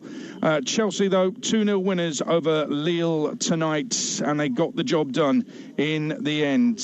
Got to say, the headlines at the start of the night were all about a striker who didn't play, but Havertz and Pulisic have put Chelsea in control of the tie. Burnley Spurs on TalkSport tomorrow. Atletico Madrid in TalkSport 2 against Real Madrid. Join me at Turf Moor from 6 on TalkSport 2 for the big build-up on kick-off. Jamie O'Hara and Dean Saunders are opening up the sports bar. That's next on TalkSport. You can join in 03717 223344. The UEFA Champions League, live on TalkSport with Heycar. Buying a car never felt so good. Search Heycar to find yours. If you love the challenge, the race, and winning, let yourself go! Team Sport Indoor Karting, an adrenaline-packed adventure on every straight, ramp and corner. Experience awesome and battle it out on track with friends and family at Team Sport Indoor Karting. With sanitized racewear and COVID-secure measures in place, save 10% when you book online with the code GET10 at checkout. Book now at team-sport.co.uk. Oh no, now what do I do? Go left, indicate is on. Go left at the next junction. Go left, find an emergency zone. Go left, don't forget your phone. Go left, out the passenger door. If your car breaks down on the motorway, remember one thing. Go left. Search Go Left. National Highways. Welcome to 32 Red Online Casino. Incredible. Play our daily free-to-play game. Keith's Lucky Lemons for a chance to win £1,000 for notes. Plus, enjoy exclusive ITV slots, The Cube, Tipping Point, and I'm a Celebrity. Join and get a welcome bonus up to £150. Visit 32red.com to claim. 18 plus begambleaware.org. New accounts only. Minimum £10 deposit. Up to 50 times wagering. Max stakes apply. Free-to-play game. Opt-in required. 30 times wagering and max withdrawals apply. Visit 32red.com for full terms. It doesn't matter which energy supplier you're with. Everyone's feeling the pressure right now. And if you're struggling with your energy bills, the British Gas Energy Trust is here. With independent financial advice and support. We've supported over 500,000 people since 2004. So whoever supplies your energy, if you need to talk, we're here for you. British Gas. Here to solve. Search British Gas Energy Trust. Subject to eligibility. Want to take your business online but don't know where to begin? Get started with an ideal web address from 123reg, the UK's #1 domain registrar. With a huge range of domain names, you're sure to find a memorable web address that helps customers find you online.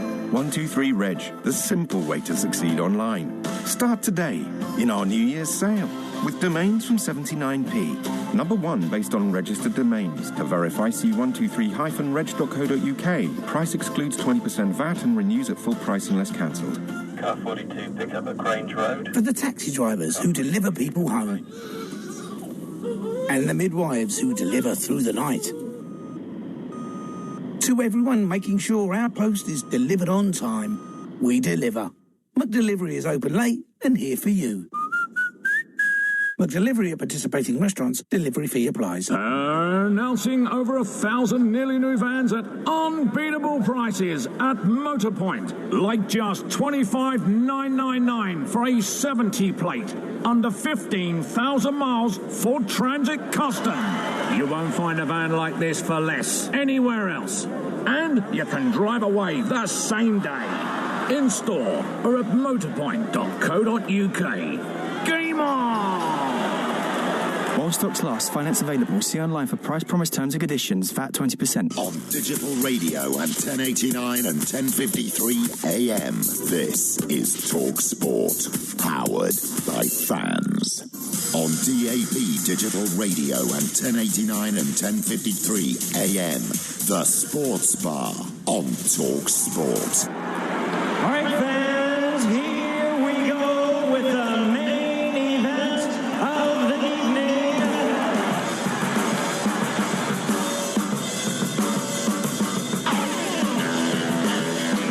Good evening and welcome to the Sports Bar on Talk Sport with me, Jamie O'Hara, and Jason Cundy's ditched us again. So we've brought in Liverpool and Wales legend Dean Saunders. Let's crack on. Chelsea putting a strong... come on now. Chelsea putting a strong display tonight in the Champions League, beating Lille 2-0. Lukaku doesn't get any minutes. Chelsea look very good going forward. What do you now do with him? Do you get rid, cut your losses, or you get him back in the side and give him a chance? 03717223344. And N'Golo Kante was also sensational, and Dean thinks he's the best defensive midfielder the Premier League has ever seen. Do you agree? 03717223344 as well. Steve Bruce remains winless at West Brom. Baggies fans, have you say? 03717223344.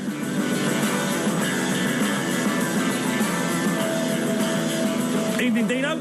Evening, Jed. How are you? I'm all right, mate. I'm all right. I've been skiing, haven't I? Yeah. How was that? I loved it. Bit of skiing up in the Alps. Do you know the first thing coming in my head? Go on. Your legs. Getting them strong for the fight. Yeah. So skiing. Yeah. You're like squatting, aren't you, and skiing. How's your legs now? My legs are in bits. in absolute bits, yeah. Because when you go skiing, it's hard on your legs, going down the mountain. But yeah, it was good fun. I had a really good time. I've got to say, I didn't break a leg, which was the main thing. Yeah. Air ambulance coming in. That's what you don't when need. You're going down. I mean, when you actually think about it, I was saying this. I went with my brother and I was saying to him, like, when you think about it, we're going up 3,000 metres to the top of a mountain and throwing ourselves off it. I've never been skiing. And all you're ever thinking is, don't die. What are you doing it for then? Honestly, skiing, I've never been. All I can see is the ambulance, the helicopter coming in to take me away. Cruise ship. I'd last about 10 minutes, I think. You actually would. Anyway, I've got to say, I watched the fight Saturday night, Brooke, Khan. Yes. And when I seen Khan's legs wobble, you come in my head.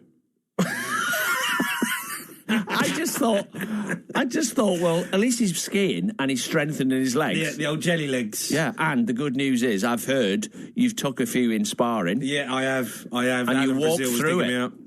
I did. I walked through a few. I can take a punch, Dean. Been taking punches my whole life. Of course I can take a punch. And you drew blood. Yes. From your sparring partner. Well, I've got a bit, the old... Was he bigger than you? Yeah, he was a big boy. But anyway, let's talk about football. Big night, Champions League. Chelsea, top performance tonight. Really, really good. Look, free-flowing going forward. Lukaku on the bench. What did you make of it? Well, there's a cup final Sunday, you've got to remember. So the manager might just have said, well, sit this one out. I know. Well, he might have just said, sit this one out. We've got a cup final. You've had 7 touches of the ball last week. Everybody's on your back. Sometimes I'll take you out the firing line, sit there and watch the game, come back stronger because, well, you were a midfield player. I was a striker. And every season I went through a bad patch. Every season. I mean, you ever had a season like what Lukaku's having? Yeah, by the way, he scored 10 goals this season. It's only... If he gets 20 by the end of the season, he's done all right, hasn't he? Yeah, if you have as long as the team wins something, which it has. Sometimes when you're a striker and you're playing up there on your own, you don't get a kick. And you've got to linger in between the two centre-backs for 90 minutes, and you've got to be ready for the chance that comes. And if you start going deep because you haven't had a kick of the ball, strikers have got a different mindset to midfield players. You want to be in the game all the time. If you're not getting a kick, you want to be on the ball. If you're not in the game, you feel like you're not doing anything. Strikers have got to be patient, and you've got to be where it matters, on the centre-half shoulder, ready to get that one chance. The next game you might have 5 chances. But last week, they won the game. Admittedly, 7 touches of the ball is not that good. And is it a combination of him? Is he hiding? Is he not making any runs? Has he lost a bit of belief in himself? Or are the team not looking forward? Because if I was Lukaku and I wasn't getting the ball when I want it, not when you want to give it me, when I want the ball early, so defences are not set, they've not had a chance to talk to each other, to get organised, and the ball's going in behind them, down the side of them, and that's where you want to service. If you watch Kai Havertz tonight, he had loads of touches to the ball, looked good, had chances, and Chelsea played free-flowing, attacking football. Yeah, but if you had a bet now, if them two were playing centre-forward all season, who'd get the most goals? If you were going to have a bet now, from this moment, who scored the most goals playing up front for Chelsea? Havertz. He was brought in. You'd say Havertz. Well, yeah, because Lukaku's not scoring. And he's out the side. But, Jamie, history tells you he scores goals for everyone he plays for. We all have Barron's patches. We all go through spells where it's not clicking, and I see the managers mention players who've gone to Chelsea and never scored. Great players, Shevchenko, Torres, they've had disasters. It seems to be a graveyard for strikers. Costa done well. I can't explain that, but I can look at Lukaku and I know how he feels, and I can explain why he's not scoring, and I can explain why he's not getting the ball, because they're not playing the ball early for him. Put it this way, if I said to you tonight, right, you're playing for Chelsea in midfield, when the back three give you the ball, don't think of anything else apart from looking at Lukaku early. Either flip it down the sides for him, flip it into his feet, or it diagonal balls over the top. He's 6'4", strong as an ox, and lightning quick. We have to put the ball in front of him. He's not the best with his back to goal. He wants the ball in front of him, and he wants crosses coming in the box. He come on against Aston Villa, scored a great header, and then got brought down for a penalty with an early ball down the side of Tyrone Mings, and that's what he needs. He needs early balls going in the box, and he needs early through balls and even just clearances and hooks. He'll turn him into a goal. Drogba used to do that.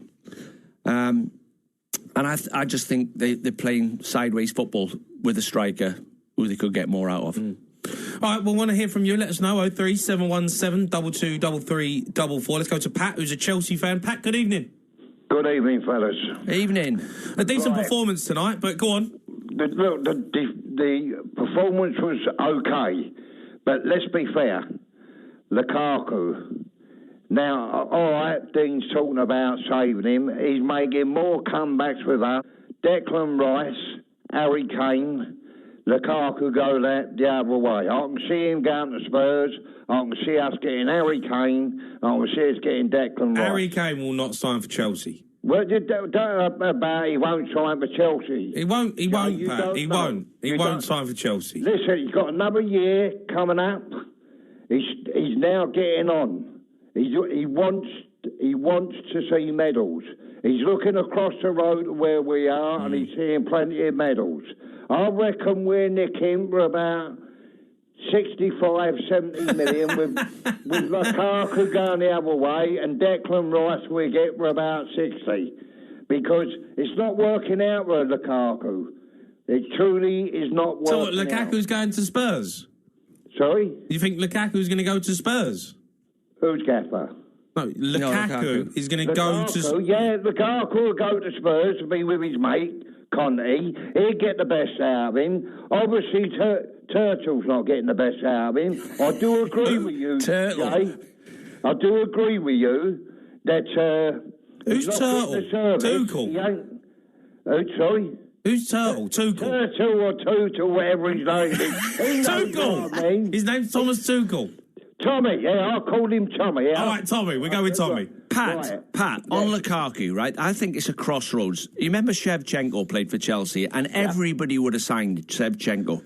Every single club. Absolutely. And it is amazing that he never produced the goods. I think Lukaku's coming to the crossroads now where he's made a ridiculous statement, and he's got hammered for it.